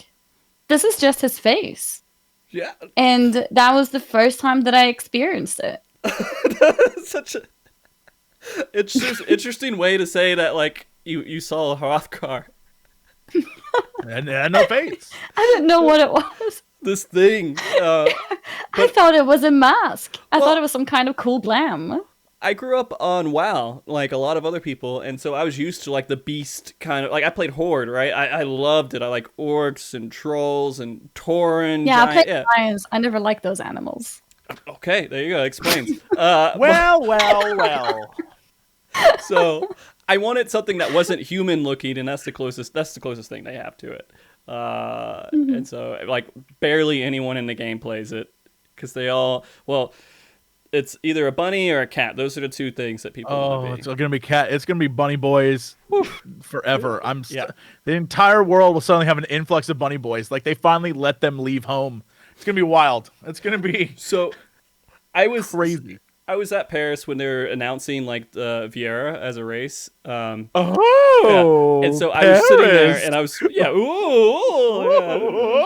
I'm special, right? In some way. No, I saw it on stage. Where they were playing the video, and they come out in this, like, Victoria's Secret model, like, walk and everything, and they got these high heels and all this stuff while they're announcing it. And the crowd goes crazy. They're just absolutely in love with what was happening. And then they go to, like, something else, and they're just like, this cool feature update they're having. Hey, they didn't care. They just wanted to be a bunny, right? And so it was really interesting to see what the fan base of Final Fantasy XIV, you know what they like, and it's bunnies. So it's pure little Lalafels who are just there to have fun and not get caught up in whatever bunny madness is happening. Yeah. We're just there to laugh and cheer and be excited to exist. Yay! We're so pure and lovely. Don't put your evilness on us. We're not up to anything evil. We have no plans. Don't ask questions. Okay. I will never play a Lalafell. I can't stand it. I played a gnome back in WoW. I love playing gnome, but I can't play. Oh, so when I play TBC, I originally back in the day played a gnome. I'm now a human on retail, but I wanted to play the old race that I used to play. So I'm a gnome warlock in TBC. And when I went from playing Final Fantasy to playing WoW, people were like, "Oh, so you do play Lalafell?" And it took me a moment to realize. And I was like, "Look, this is a gnome, okay? This is not a Lalafell. This is a gnome." And they're like, avoid Lalafell. Gotcha. And I was like, you know what? Okay. That's what it is now. It's avoid Lalafell. So, I guess one good thing, I barely looked at this document that I made. That's usually what happens. I do want to ask, I never asked you guys this. Jesse, when you started playing Final Fantasy XIV, it was when you were kind of at a low point with WoW, but is there any reason where you're like, hey, I'm bored with WoW and I want to go to 14 in specifically, like you weren't going to a different game or anything else? Was it just like, I wanted to play a Final Fantasy game, or what was it? No, I literally got asked by a friend, hey, do you want to check this out? And I was like, I remember not liking it that much. And he's like, trust me, you're gonna love this. It's like, okay. So I came back and I had the exact same thoughts I did years ago. Just to show you how long it had been since I played, when I logged in, I had mail sent to me from Squeenix that was 2,459 days old. And it was still in my inbox, just sitting there. And I was like, oh, okay, that's how long it had been since I touched the game. And I had that like level 40 to 50 vibe. And was just like, That has to be tough. That has to be tough going into a game that you're like when you put down a game for a while and you go back to it, and you're like, should I just start over? I barely remembered anything, but I was like, no, I'm not going to start over because I remember how much I didn't like the beginning, and I'm just going to keep pushing. And then I got towards the end of just base content, A Realm Reborn, and was like in it again. A lot of people watching me were like, oh, dude, don't play Black Mage. It doesn't look like you're having a good time playing Black Mage, which, by the way, I was not. And I think I picked just the wrong job for me. Okay. And they were like, play Red Mage. And I was like, okay. Played Red Mage, clicked instantly. Was just like, oh, I love this. And suddenly was having way more fun. And then everyone was just like, yeah, once you find the thing that's for you, it's going to you're going to breeze through it. And then I did.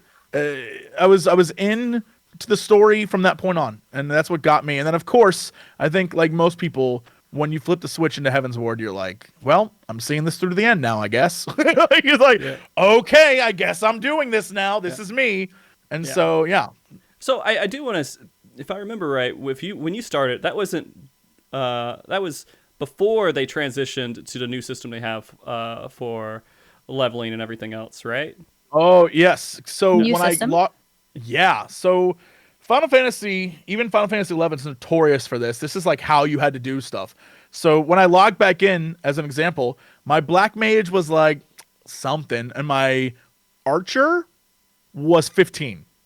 And the reasoning for that is because old Realm Reborn, very much like old Final Fantasy XI, was if you want to get, the Dragoon, for example, or you want to get Red Mage. I think Red Mage is a great example from, just in general, because Red Mage is a mix of white and black, right? Mm-hmm. From dark and light magic. Mm-hmm. And so I'm not sure if this is what it was in, I guess it didn't exist. I don't know. But in Final Fantasy XI, I believe it was like, you have to level both, a black mage and a white mage to unlock Red Mage, like that kind of vibe. And that's so cool. Yeah, and when I was a Dragoon, you had dual classes. So I remember being Dragoon and like Samurai, Dragoon and White Mage, Dragoon and like all. And the same thing here is, in order to become a Black Mage, you had to level a Thaumaturge and an Archer for some reason. I'm not sure why an Archer, but you had to level an Archer, and the Archer had to be one half of whatever your main level was. So in order to get Black Mage, you had to have a 30 Thaumaturge and a 15 Archer, and then you could unlock the ability to become a Black Mage. Yeah. That's what it used to be. And they got rid of that, thankfully, because that sucks. That's never fun. That's not. And was it like that for most other classes too, to have multiple things leveled? I see. So the other downsides of that is, like, back in the old day, if you wanted to have all the abilities you needed to level them up to like 40 something, like almost up to max to get all these cross abilities and all that stuff. They got rid of that, but they also like recently changed the whole leveling experience and how you go through the story and everything else through A Realm Reborn, because it was a little bit more tedious than it used to be. And so everyone that's coming in right now is experiencing that new streamlined experience going through the main story. So you miss out on a couple of things they had there, but it was like creative, like, it's not that important if you miss out on it. So plus a Realm Reborn flying. I'm so glad I came back right when 5.3 came out, and so I got to experience not only the trimmed ending of A Realm Reborn, but also the fact that I can now fly in these zones. Oh my, I can't even imagine. I definitely 100% believe that I would have been like, it still isn't for me, and not have played anymore. If it was like, run around the zones on your chocobo, I would have lost my mind. Because there's so much back and forth between 2.0 and 2.5 that I would have been like, nah, if I can't fly there, I'm not going back to the Waking Sands or wherever again. I'm not going to go to Mordona and like what. Oh, the Waking Sands especially. Yeah. Oh, yeah. Like having support to Horizon, and then that run was always funny. And then I discovered I had a bunch of tickets to use. So I'm now still going through those tickets. I don't know when I was given those tickets. I was just told one day, like, why are you teleporting to Horizon when you've got 50 tickets in your inventory? And I was like, what tickets? And I checked and I was like, oh, yeah, I've got about 50 tickets. Guess we're going to start using these for Prey Return. Yeah, Prey Return to the Waking Sands. I am curious, because you're talking about running around like Chuckbo. How long did it take you to turn off the mount music for that? I don't know if you remember that at all, Jesse. Or if you already turned it off. I had the mount, so because I am what they call in the industry a whale, I immediately went on the, look, that's what I am. Okay. I'm the guy who spends all that money on dumb stuff. And so I went on the Final Fantasy XIV store, and I bought like the little Spriggan mount. Oh my god, that Spriggan mount. I love that. I love that, Sweet Boy. That's my favorite one. And so I had him, and I got the the Final Fantasy VII mount, and like all that stuff, and had a great time. And all the music was great because it's like I'm riding on my Final Fantasy VII mount to Final Fantasy VII music, and it wasn't until I will say for the most part, a Realm Reborn music isn't like, Zone music isn't like too impactful. I would say it was around the time, maybe towards the end of Heaven's Ward, definitely in Stormblood, when I realized like, oh, this Zone music's getting like real good. Like this Zone music, and then eventually it became so I annoyed chat because then I would sing along. I'd make up my own lyrics to the Stormblood music, which gave us the song Anime Japan and gave us the song Little Spermy, which don't ask. And, wow. all sorts of great questions and weird things came. All I'm saying is the music becomes very, very good. And I have not turned on mount music since. Yeah. Annie, I would say leave your mount music off if you haven't already. Just because it is actually off. Okay. I don't remember what mount or what area it was in particular, but there was something where I felt like I kept mounting up in between things in the same zone, and it kept like going from like one music to another music to another music, and that felt kind of like disruptive. So that's when I switched it off. And I have noticed that the general ambient sound in Heavensward is actually pretty cool, and I especially am a big fan of like the wintry zones. I don't know if that's because I just love how snow looks, but me too. I love being there.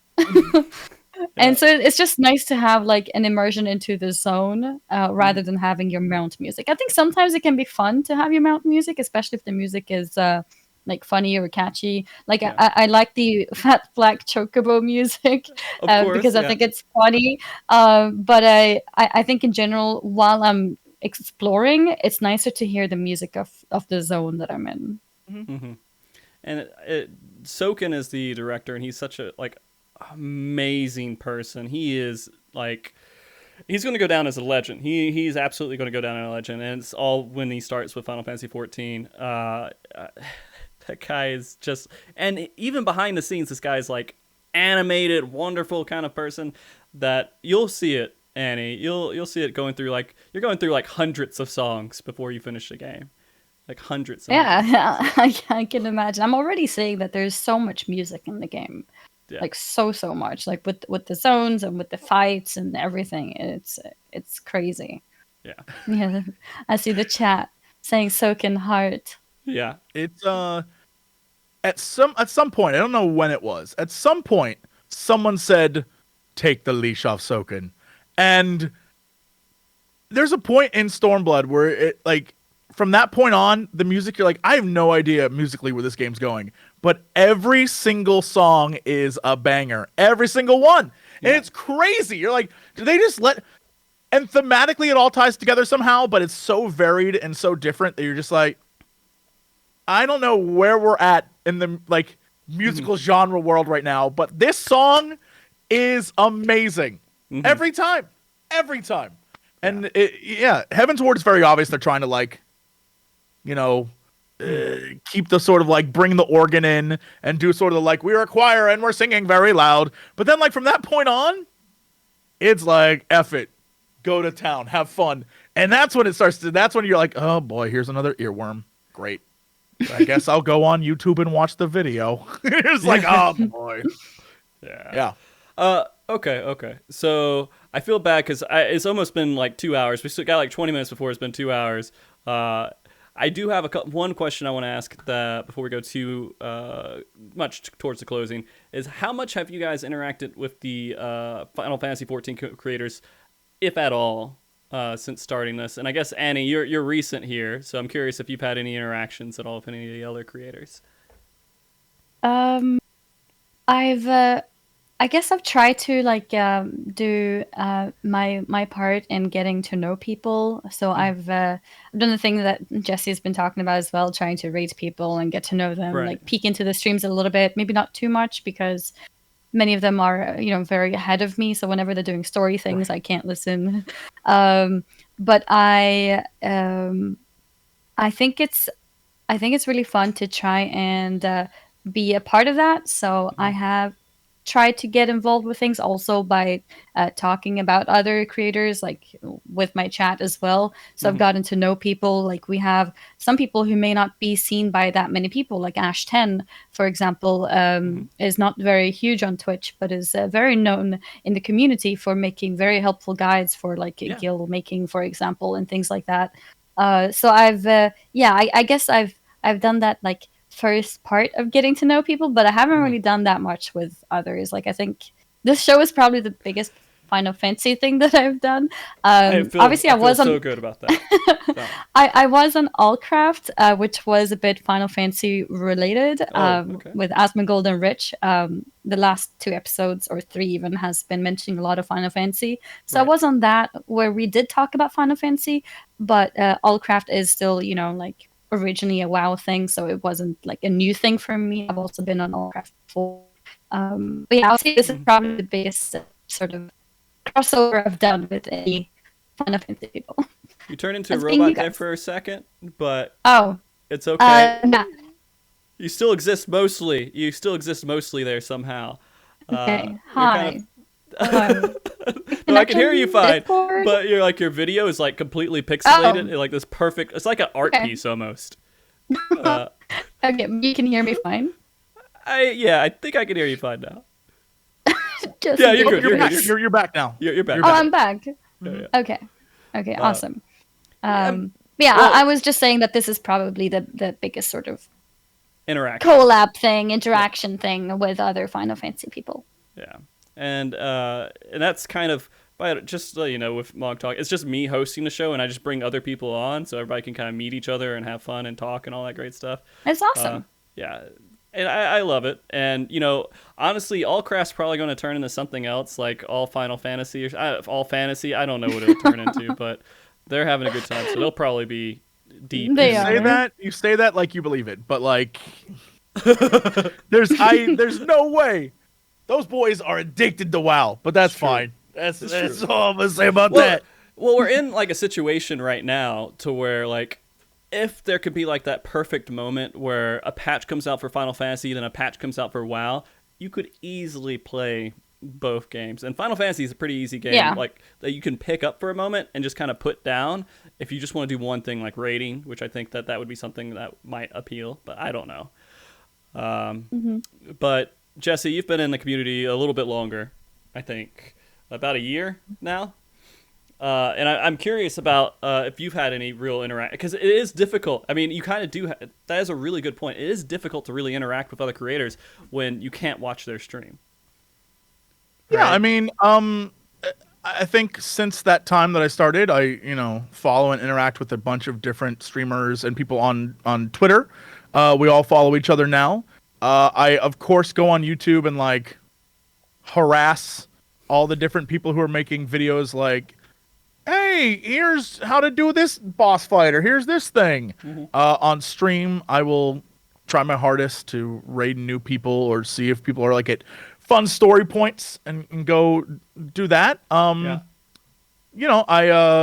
definitely try to at least give back as much as I feel that the community is giving to me in a way that is a little bit positive and great. Thank you, chat. Like even Husky's videos, his music videos. I use his music all the time. So as a thank you, I'm like, all right, I'll support your Patreon. So like, yeah, I mean like that kind of thing where I'm like, all right, if I'm gonna borrow all your music before my stream start, I might as well give him a few bucks on Patreon as like a thank you. So like that kind of stuff where I feel like there's a lot in this community that I love, and I've always been a Final Fantasy fan, and to find like a fun community of people who are like into it, and mostly, this is kind of a spoiler, but not. Okay. 14 does a great job of paying homage to everything that came before. Yeah. And so I'm thankful that as a fan of all those things that came before, there was a lot in this game for me. And so I will say that my love is at a level where I'm honestly contemplating getting that guitar.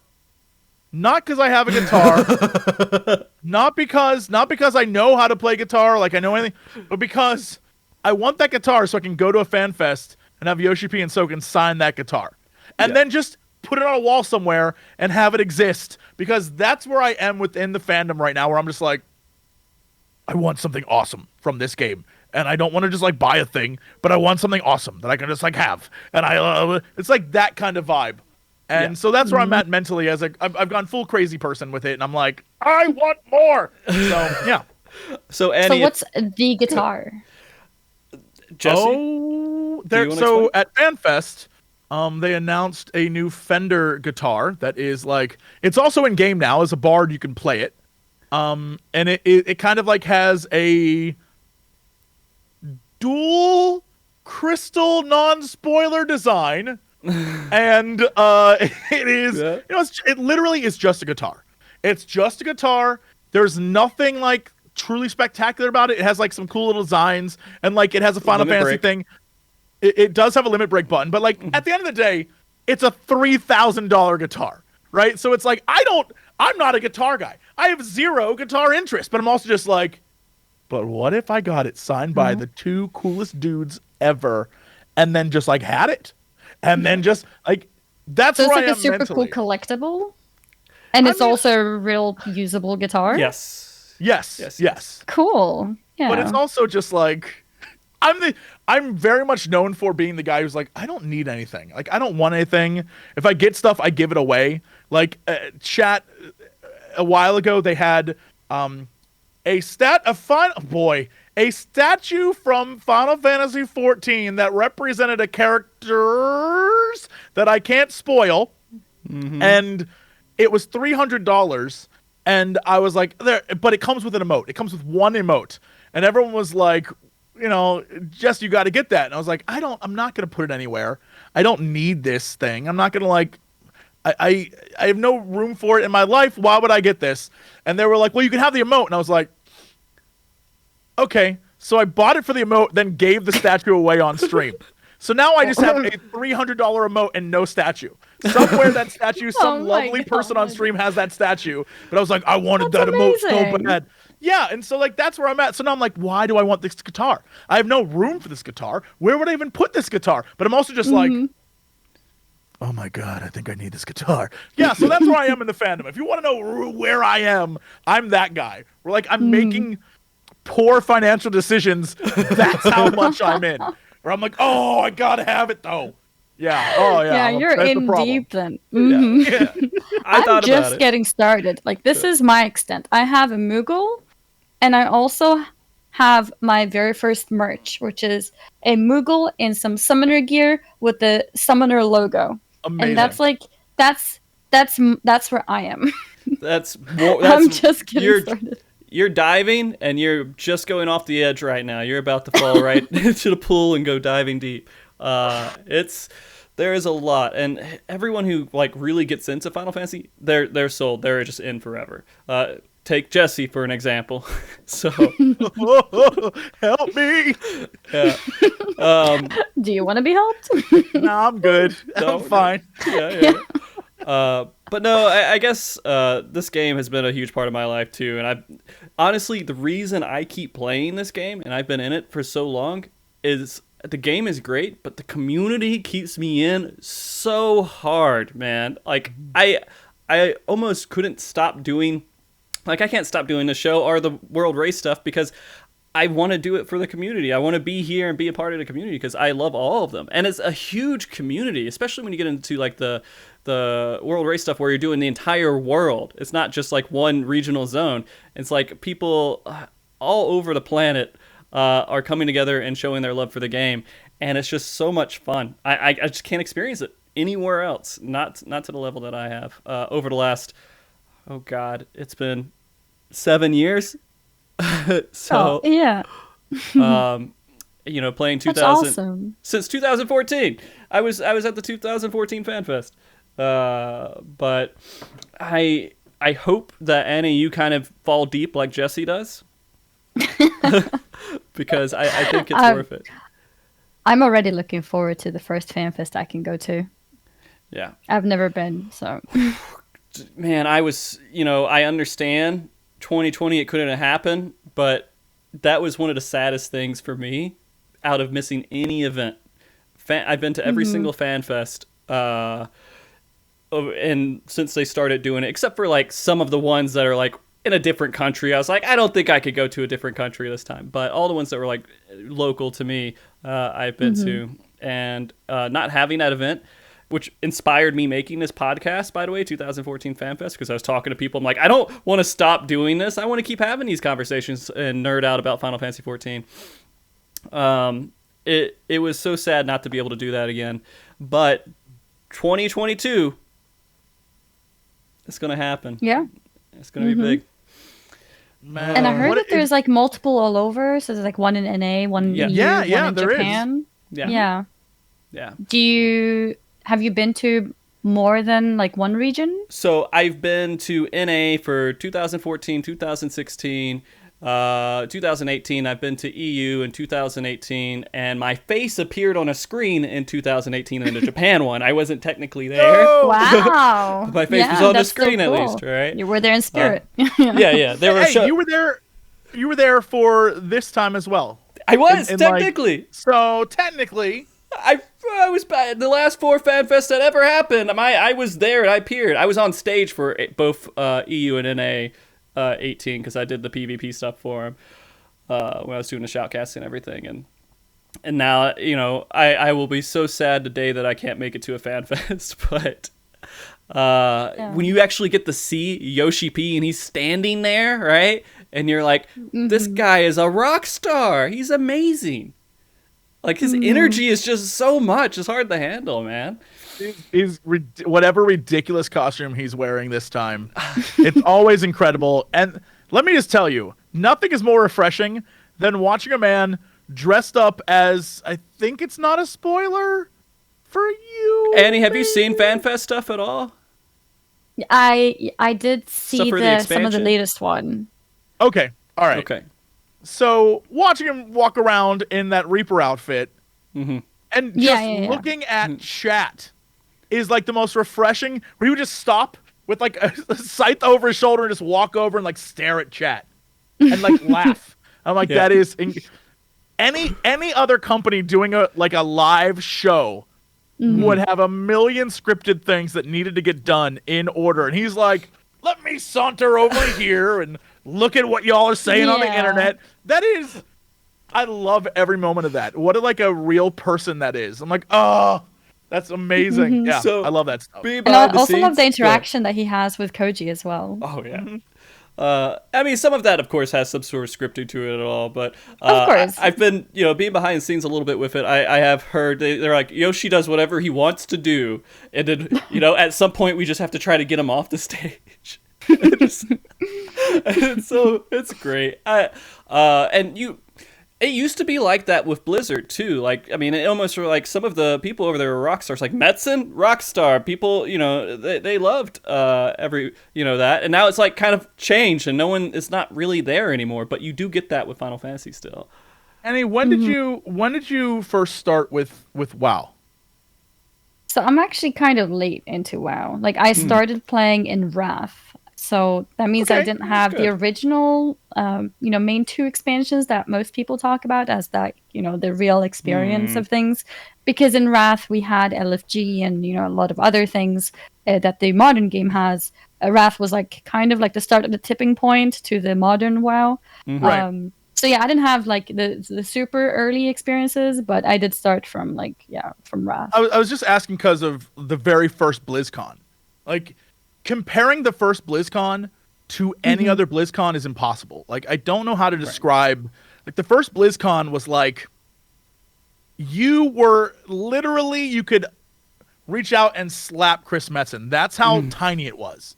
Like, everything about it was much smaller. Yeah. Everything about it was much more. It was like, oh, hey, we're all like the BlizzCon like hotel like crazy party stuff that happens. That's all kind of a holdover of those first 2 BlizzCons, where it was like, there's not really that many people here. We're like gonna go crazy and have a good time and like hang out with the devs in the lobby, like that kind of vibe. And of course, over the years, that has clearly changed, and it's become bigger and bigger and bigger and bigger. And I definitely have that vibe while watching the FanFest stuff. Is like it feels a little more intimate, even though sometimes it's clearly not, where there's just like a lot of people. Yeah. But yeah, it feels like it isn't like, okay, now we're going to talk to you about the earnings of Final Fantasy. Like, it doesn't happen. Like, it isn't like this year, Final Fantasy 14 made, like, had this much, like, record-breaking stuff. And you're like, I just want to play the games. So, like, let's like, really quickly get through this. And that's, you know, I love that Final Fantasy 14 doesn't. They're like, hey, we're going to start with a trailer, and bam, we're going to go do something else, and bam, here's like a cat girl. And everyone's like, yeah! Yeah, I mean, it does kind of have that feel. Like, I mean, still in the events, you could see them walking through the crowds and just like talking to people, and every once in a while they'll post up somewhere and start signing stuff. And I mean, the problem is that they keep the size relatively low with those events. They sell out immediately, like within a minute or two. Those tickets used to. Oh yeah, they do. Yeah, they're probably going to change how that works, and I don't know how they will change it. I've managed every single time to buy 4 tickets immediately as the tickets go up. I don't ever need them because eventually they just like either I go on and do something for them, or they're like they hand me out a ticket because I've just been around for so long. But I get it every single time just in case I do need them. And one day Square Enix is like, I don't like that Frosty guy anymore. I'm like, okay, that's fine. I got my ticket anyways. You know, the plan Bs. The JP you had some FanFest real hot Moogle takes that people were uncomfortable with, and they were like, we would rather he not be here. Yeah. But I mean, like the JP FanFest, they do lottery. So you can't even get a guarantee unless if it's like maybe a content creator thing. I think they can get you in there. But, you know, they're like, we don't know how to do this fairly, so we just lottery everything. I think that's just a standard way they do that. Yeah. But I'm obsessed with the development team so much that like that's another reason. I think most of the community is in love with the development team for Final Fantasy 14. Oh yeah, I can tell. Yeah. And so I think overall, every single aspect that I can think of with community and talking about Final Fantasy 14, it does a pretty good job succeeding. It's really hard to pinpoint flaws outside of just human error. Like if they spoil something for you, they usually don't mean to spoil anything for you. They're just excited. I don't know. Oh, really? That Shadowbringer story trailer is like the most spoilery thing that ever existed on planet Earth. I can't believe they released that. And they did it I was like, y'all are just pushing buttons. Oh, man. Wait, what do you mean? Is the trailer not meant to be spoiler, or what do you mean? So there's or maybe you can't explain without spoiling. Well, I can pull this off. I believe I can. Okay. All right, So I believe. The cinematic trailers for every expansion, and then there's also story trailer-y things. And in Shadowbringers, the cinematic, the cinematic, which I won't get into, gonna save that for you. They also had a launch trailer, and the launch trailer was a story trailer, and that thing. The last, 30 seconds of that is like, oh, spoiler. And you can even the people in the crowd, you can hear them, audibly gasp. It's that kind of a spoiler. Where people are just like, and no one knows what that means, but it's, obviously a massive spoiler, and everyone's just like... And that's... When I watched that moment, I was like, oh, thank God I never watched this. Yeah. Because I would have been like... I would have gone insane. I will say they do. I think they intentionally try to put little spoilers and debate topics and questions. Why did we see this and everything else? Sometimes in those, and then they throw a whole bunch of other stuff that's not even in the trailer at all. Like Shadowbringers has a ton of stuff that's not in that trailer, but there is some. So I don't know if they're intentionally doing that and trying to, because they try, man. I feel like I know that they try to throw you off in certain directions with some things that they show you. But I can't even remember with the trailer. It's been so long since I've actually watched the Shadowbringers one, by the way. I'm not gonna mention it. I'm not even gonna talk about it. Okay, we will talk. It's one of those things where it's not vague. But what it is, because it was so pinpointed and on point, that that it like came as a shock, but it was enough that everyone on the internet could like speculate. It was that kind of thing. Right, I got Where it's like, oh, what does that mean? Like, oh, what does this mean for the game? Like that kind of thing, which I get why they did it. If you're going to spark a lot of like discussion right before a launch, I understand it. Right. And WoW does that stuff all the time. Like they drop like, oh, and did you see this thing? And you're like, what does that mean? And here, 99% of the time, the WoW fan base is like, this is what we want. And then it's like, oh, this is what we got. It's that kind of vibe. And I because I didn't live that, I didn't experience that moment. I'm very curious what the Final Fantasy 14 community was like during that moment. Because I imagine the theory crafting that was going on was probably out of control. Yeah.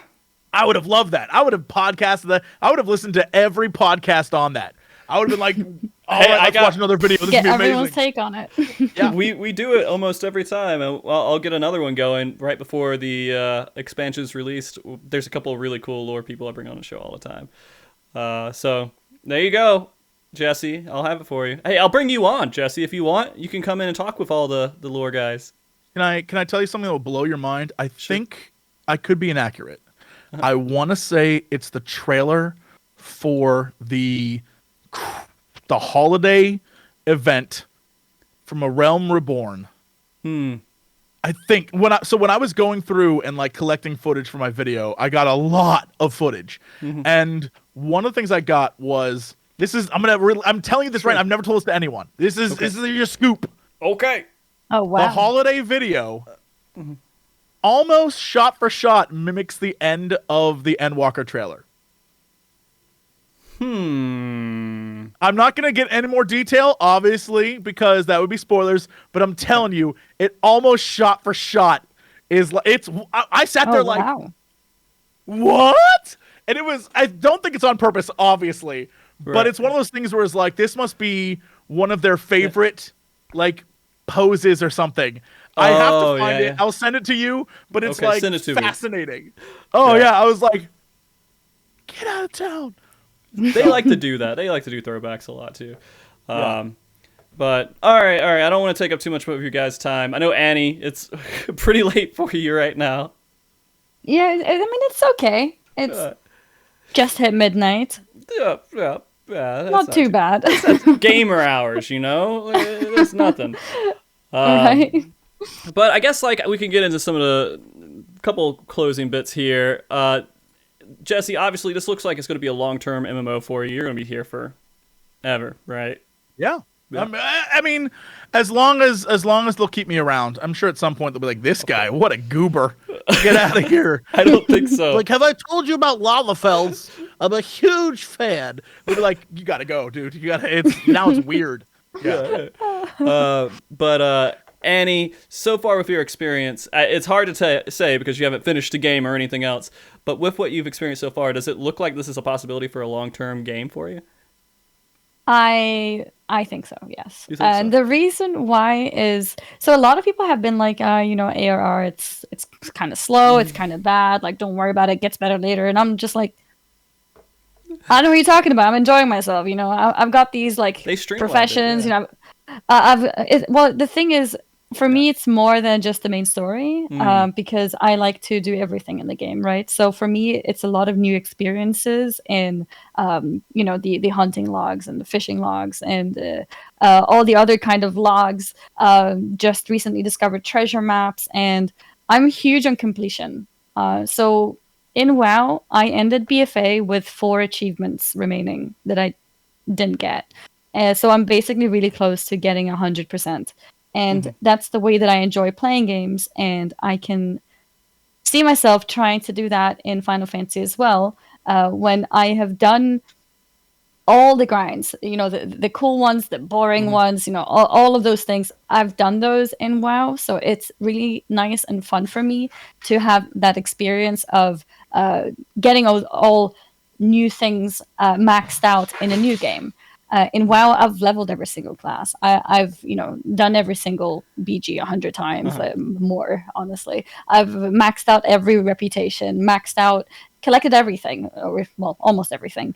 And so it's a nice and refreshing feeling to get into Final Fantasy and start on that sort of completionist route. So that's actually why I stuck with Final Fantasy. It hasn't so much been the story, actually. It's been like those completion things which kept me busy, and people kept telling me, can you stop getting sidetracked and like get on with the story? And I'm like, okay, I'm just gonna do this one quest and then I'll continue. Annie, you do whatever you want to, like. Of course, play. You gotta enjoy it, because I enjoy these other things, so why shouldn't I do them? And well, today, guys, we got to do this dungeon because I've got this blue quest I got to complete, and it's not just unlocking the dungeon. This one requires us to do it as well, because some quests requires you to just go there and click it. Now it's unlocked. You don't have to do it.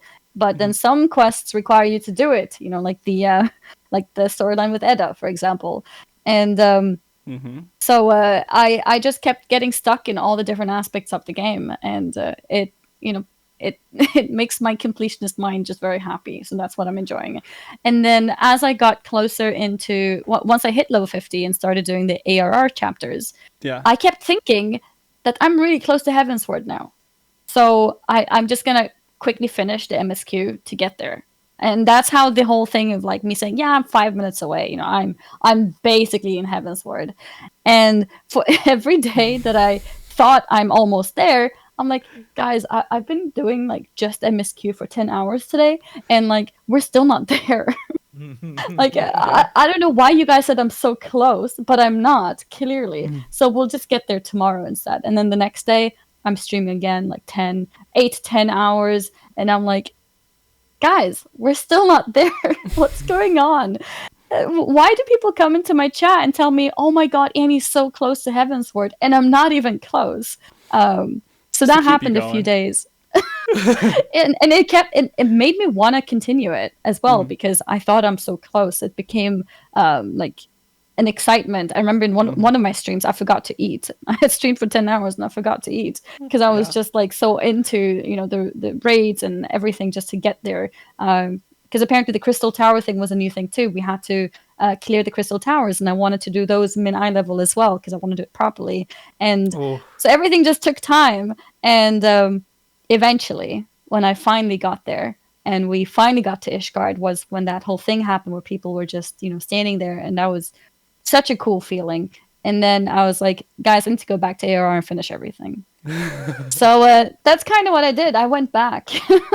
I went back and finished up all the loose strings, and I think I got back to MSQ in Heavensward yesterday, actually. So yesterday I spent a good chunk of time getting through there. Well, I mean, that's Final Fantasy. There's so many little paths and branches that you just get lost in for a while. You go to the Gold Saucer, you're lost there. Could be for like a week. Who knows if you're trying to do all the stuff in there. And there's just... I'm going to be honest, I haven't done every Blue Quest. I haven't done everything there is in the game. I've been playing it for 7 years. I just haven't done everything. And every once in a while, I'll go on and do a little bit of extra something, a little bit of leveling here. Like Jesse, I'm trying to level up I don't have everything up to 80. I'm doing that kind of on the side too. Why you gotta call me out like this? I hate this. Hey, we're both in the same boat. My summoner got some extra bonus levels, I guess, because of Scholar at the same time with job quests and stuff. So I got levels quite fast. Like I got to 55 without actually doing much in Heavensward. So then I was like, okay, I need to level something else. Something that starts at 50. So I got to choose between Red Mage and Samurai. And then I learned about Palace of the Dead, where there's a title that you can get, and for getting to floor 200. And the popular choices for running that is Machinist and Red Mage. And I was like, Machinist sounds really boring, so I'm gonna go Red Mage. So I was like, okay, in that case, I'm gonna start doing MSQ as Red Mage. But then I learned that the experience gain in Palace of the Dead is great. So then I was like, okay, well, I'm gonna be efficient with my experience gained. I'm gonna chunk my MSQ experience into Samurai then, and while I practice Palace of the Dead, that's how I'll level my Red Mage. So I'm just constantly trying to like work on like multiple projects at the same time. So just to make sure, that's how I do it. What's the title that you're trying to get for Palace of the Dead? Necromancer. That's a hard one. Oh yeah, I know. That's like long term. Yeah, like yeah, that's a long term thing. Jesse, I don't know if you know about that. Do you? I would never do anything for something so silly. I certainly am not in the special endgame area of Stormblood that no one really does anymore except for like me now because I'm a crazy person and I've decided to go through all of it just to get a mount at the end. I'm doing it is hours and hours and hours and hours of content. And here's the thing, it's mostly grinding. And I'm not a fan of grinding. And I'm just like, all right, let's do this. I want this mount so bad. So, I wouldn't know what that's like. It's so crazy. And I like doing grinds, and I have most grinds done in WoW. So, it's time funny to get in this game. I guess I can say this without it like ruining too much. Final Fantasy has like games within the game, like MMOs in the MMO, kind of. And so you might get to experience that later on. I'm trying to think if anything I've experienced is a game within a game. You spoil nothing. I'm not spoiling. I mean, because like, I'm good. Chocobo Racing is a game within a game. Technically, yeah, you're right. Chocobo Racing's a game. You're right. There's lots of those. Yeah, it's like Chocobo Racing. Anyways, I don't know. I Triple feel like, Triad. I spent a lot of time doing Triple Triad. Man, you know what you guys should try? There's another game mode in Gold Saucer that you probably Lords of Reminion. Yeah, so I heard about that, but I haven't unlocked it yet. Super apparently, popular. battling with your pets. Jesse's not a fan.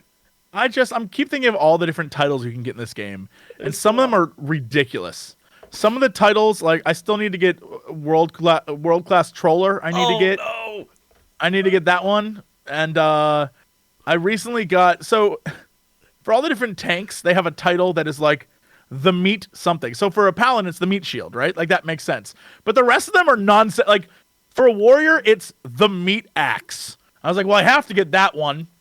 So I was like, I gotta like run through dungeons as a warrior a bunch so I can now have the meat axe title, whatever the hell that means. I was like, oh yeah, titles, the whole thing, achievements. It's all. There's so much, and then you realize how much there is, and now you're like, well, you end up like me where you go through maps now, and there's nothing on them.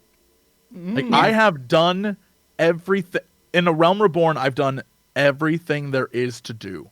And I am embarrassed by that because everyone's like, you don't need to do that. They're like, you don't need to do that. I'm like, but no, you need to do that. Yeah. You have to catch everything.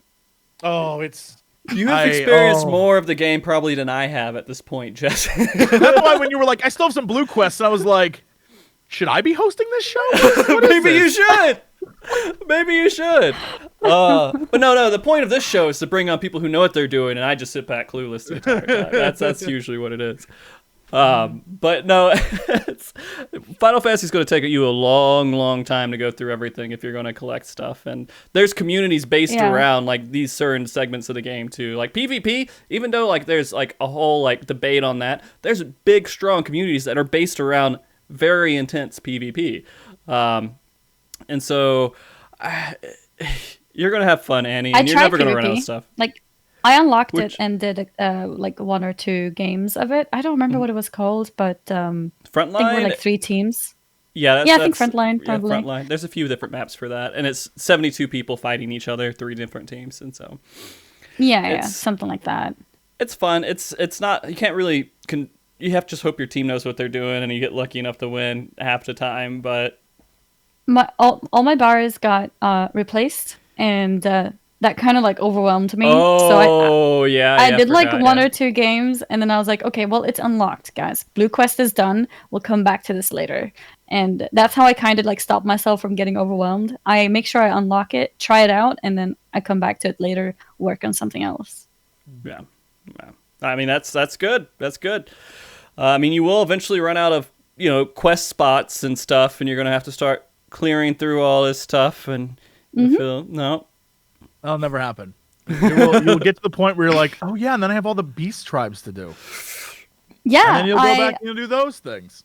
I unlocked them all a few days ago. So now I have them all unlocked at least. So I'm getting there. So and I've played for a month, by the way. A month?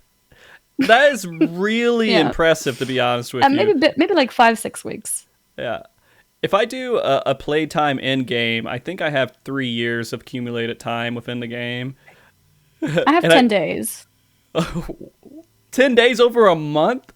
You win. The other day I had 48 days played, and that's over a year. You have won officially. Wow. 10 days in a month, you are going harder than I've ever gone. It's a bit more than a month, like a month and a half, maybe. Something like that. If there's anyone I believe is going to complete the game, it is now officially you. Yeah. Convinced of this. WoW is kind of the same. I think I have 3 or 4 years of just straight in-game playtime in WoW too, back when I was playing it. But you could just leave your game open, and just say you're playing, and it just records it as game time. Apparently, you don't get disconnected in Final Fantasy. Mm-mm. You just sit there and just...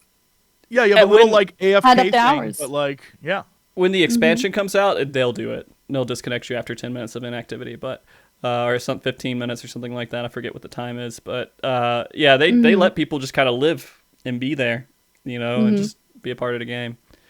I think my playtime in WoW is like 700 days, something like that. Yeah. Oh my god, I am the most inadequate gamer who ever lived. I think I log in every once in a while. Yeah, oh no, I am terrible at this. It takes time, to get all those You're absolutely kills. Right. Yeah, it does. It takes lots of time. And you think about, I say you're going to live for 100 years, right? You look back at that playtime, you're like, I guess a couple of those years was just virtual in a game. Yeah. You're just... That was great. All right. Well, I guess it's a good time to wrap up. You guys have been absolutely fantastic for this show. Thank you so much for agreeing to come on. I really enjoyed the conversation. Yeah, of course. I'd invite you guys on all the time, but you got bigger and better things to do. That being said, though, I do want to ask you before we go into the... Maybe. I mean, Jesse, I love your face. I just love it, dude. I mean, all right, if you say so. I'll let you put that out there. JesseCox, bigger and better. A lot of important things going on over here. Yeah, that's happening. Well, before we go into where people can find you, last words and everything, I want to know, is there anything that you want to say before we end the show in this topic, or anything else, like talking to the Final Fantasy XIV community, just some words of, hey, whatever. And I'll start, well, whoever wants to start first, Jesse or Annie, I don't know who. You're both the first time on the show, so you don't really have a preference here. After Annie, you. If you have any words you want to say about the Final Fantasy XIV community or to it. Honestly, I feel very happy to have gotten to know all the people that are so welcoming and happy to have new players coming in. It's been an incredible journey, especially the last month, with people being so supportive of me doing everything, even if I'm not doing MSQ. It's a thing in my stream as well. MSQ stands for main side quest, and we do that every day. And no, I feel really fortunate to have experienced all the different memes that the community has as well. Learning really random things to do with the fan fest, and to do with other things too, like Lahi, just really random cool things like that, seeing the performances at the fan fest itself, and memes that apparently everyone knows of. I don't know how, like the Kate Westwood thing. There's a lot. I don't know how everyone. Such devastation. There's so many things when I get close to a point in a fight or something, my whole chat starts saying something, and I'm really confused because I'm like, why are they saying that? And then finally, that line is said in the game, and it blows my mind that it's become such a thing that people take note of those phrases, because they don't seem to be that big of a deal. It's just one thing out of the 10 things that this character just said, but for some reason it's just everyone remembers it. And it's really cool. It's really cool. I'm very happy to hopefully be part of this community for a longer time. I can tell you for sure people are happy you're here. So I don't know if you change to become like a completely different person, you're horrible and everything else. Maybe they won't be happy. But I don't see that happening. Annie, yeah, you never know. Maybe I'll wake up tomorrow and I'm a different person. You never know, man. But can you tell everybody real quick where they can find you too? I put your Twitch in there, so people should click on that and follow if they're not already. But if they wanted to come find you, Annie. I'm on Twitch. Like I said, I'm a bit of I stream a lot. People tell me to take days off, but it's hard for me. So if you have a similar time zone to me, I'm probably live at all times that you're awake, or at all times that you're on Twitch. And also the name is apparently spelled wrong here. But just is it? Ignore Did I mess that. it up? Oh no! Did I screw it up? Well, if I was in charge. Oh shit! You can't click this anyways, right? So next you can week, click in this chat instead. Yeah. So there's not an S after the U. It's a C. God damn it! You know what? Next week, Jesse just hosts MogTalk, and it's just how it goes. He runs the show. Oh my god! You don't want to know what that show would be about. I'd be like, Merle Webb, hotter or hottest person in all of Eorzea? Of all virtual realities I get so many existed. different misspellings of the name. Like it's at this point, it's kind of surprising if people get it right. So I have it right on 2 of the spellings. I think just when it hit the Twitter one, it was incorrect. I don't know what happened in my head. I just got stupid for a second. So sorry. No, it's no problem at all. Also, I'm not sure, but I think that it was correctly spelled at the beginning of the stream. Well, I have it flashing between. I don't know if that's possible. Is it possible? No, I have it flashing between 3 names. So I have just your base name, and then afterwards it shows the Twitch one. That's the exact same thing, and the Twitter one, which is stupid for me to make 3 nameplates because it's all the exact same thing. I should have just changed the logo on the side or something. It's okay. It's okay. But please, everybody, follow her and go watch her. She's absolutely amazing. And Jesse, do you have any final words, anything you want to say about the community or to the community? I mean, I think Annie did a great job. Whatever I say is going to be sloppy. But whatever I say to you. That's another thing I've seen a lot. Mm-hmm. So sloppy. I think it's been an incredible time to see this community grow and to watch everyone be very excited about what's coming up and to welcome all these incredible new streamers in a way that, is exactly the same way that I was welcomed. It is in no way different.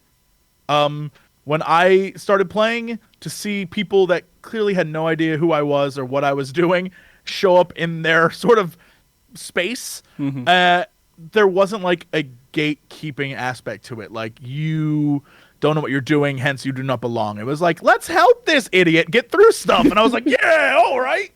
And I'm thankful for that, because it made the experience all the better. And so it probably is some sort of streamer privilege, but like, I have not had a bad day in Final Fantasy XIV. Like, everything I've done has been incredible. It's been an incredible experience. And even when I'm throwing my head at a boss fight and we're like, yeah, we decided to min item level this because we're dumb. It's, it's still a great time. And everyone who watches is always very supportive. Even if they're like, oh, you don't know how to play Dragoon. I'm like, Dragoon got hard all of a sudden. It's not my fault. They're like, oh, you're just doing it wrong. At least I then can be like, all right, well, tell me how to do this. And they're like, here's a link to 15 different articles that will tell you. I'm like, okay, all right, thanks. Like, at least it isn't just like, you suck, never play this game again. That's a fun experience for me, not to be told I'm terrible at something all the time. And it's very nice to have that in a community of people who are very chill and cool and, mostly just cat people. So, Yeah. All right. Well, Jesse, if you could tell everybody where they can find you. I think it's pretty obvious where to find you, but I mean, it's my name. I'm on YouTube under that. I'm on Twitch under that. And I've just been around so long that I'm sure if you just Google, you'll find a bunch of nonsensical things I was involved with all over the internet. And I'm thankful to still be kicking and doing all that stuff. So here's to November. I'm very excited. Whew, it's going to be a big day in November, man. But yeah, and you're absolutely fantastic. People don't believe I'll be ready for it. I think you will. I think you'll hit a point where you're like, I have to catch up, and you're just going to do main story quests, and you'll like see those pretty blue icons pop up on the side. You're like, no, I won't do it, and you just keep going forward, and you make it. I believe in you. Yeah, that's what I tell them too. Like, I'm actually just 5 minutes away from Stormblood. I'm just deciding not to go there yet. You know? Yeah, it's plenty. Yeah. It's plenty of time. You got so much time, but Jesse. You're fantastic, and the community loves having you here too. It's been such a blast. I've been hearing about your name like for the last year. People keep talking about you. Get Jesse on MogTalk. I'm like, he's too cool. I don't know if he'd come on MogTalk. And it's like, boy, you convinced yourself of that lie so quickly. Like, he's too cool for this show. Meanwhile, I'm like, I guess I'll make a song about something about the little tiny like white creature that you get when you do the Yokai Watch event. That it looks like a sperm, y'all. It does. It looks like you're flying on a sperm. It does. It's not my fault the song's called Little Spermy. It's what it looks like. Why am I the bad guy? Annie, you might see it at some point. I don't know if you've seen that mount flying around. Yeah, no, I don't think I've seen it. You'll recognize it. I'm assuming I would know if I see it. Oh, you would know. You'd be like, what the hell is that thing? Yeah. No, people have been avoiding that for now. Okay. Well, you guys have both been absolutely a blast on here. I'm so excited to have been able to do the show. We will be back, I think, next week. I have no clue what I'm doing a show on. That's usually how it is. So we'll find out next week what the show's going to be about. I am going to do my own little shout-outs here. I am going to raid a channel that's doing a special event for raiders right now. They're putting together some sort of hell mode. They put like restrictions on the fight, and they have to figure out how to put the puzzle together with these restrictions. So I'm going to do a raid to them. Stick around. I have a little bit of Patreon thank yous and a little bit of credits to show, and then we'll do a raid. And I also want to say again, please follow both of them if somehow you're not following them, and wherever you can follow them. I do want to thank my wife, Korara, for putting up with me doing this show every weekend. I want to thank the Andre What K. a patient person. So the patient. most patient person. Yeah. Absolutely. I have to thank her every show. And then Andre Kane for the music I use in the intro and the closing. And also thank you to all the viewers, everyone that has watched this show, listened to it, however you're experiencing this show. And until next time, by the way, I'm going to say bye, and we all have to say bye and wave at the same time, just to give you a little bit of heads up here. Bye! Not yet! Bye. Jesse, hold! Okay. All right. Remember, guys. Spoiler. Be good, keep cool, stay frosty. Bye! Do it! Wait, was I can't move. Was that the bye? Yeah, that's the bye. Okay, bye. Jesse, if you don't do it, I'm not going to change it. If you don't say it, you don't do it. Hi, everyone. Welcome to the show. We're so happy to have you here. All right, I'm doing it. Hey, y'all. Thanks for watching MogTalk. It was an actual fun episode there. I like to hear about the Final Fantasy XIV community and how it treats people. You guys are the best. Now, this is an episode about thanking Patreon supporters, and we'll make it quick because there's actually an event going on that you guys should all be watching. So, first, thank you very much, Morning. Great website resource for you. Phase Temperance, which is a great PvE raiding community that kind of puts together events. One's going on now. Then there's Teamcraft, a great website for working with crafting. And then just some awesome people who support the show and everything we do here on MogTalk. It's Dude is Antonio, D Fury, Daniel H, Megan C, Nami, Zyke, and Tag. And now all these people, of course, are getting these amazing mugs that Patreon sent out. It's cool little MogTalk coffee cups. If you guys want that, you can do that too. You don't got it though. But I just want to say a special thank you to them, and thank you everybody for watching. And you guys have a wonderful rest of your weekend. Goodbye.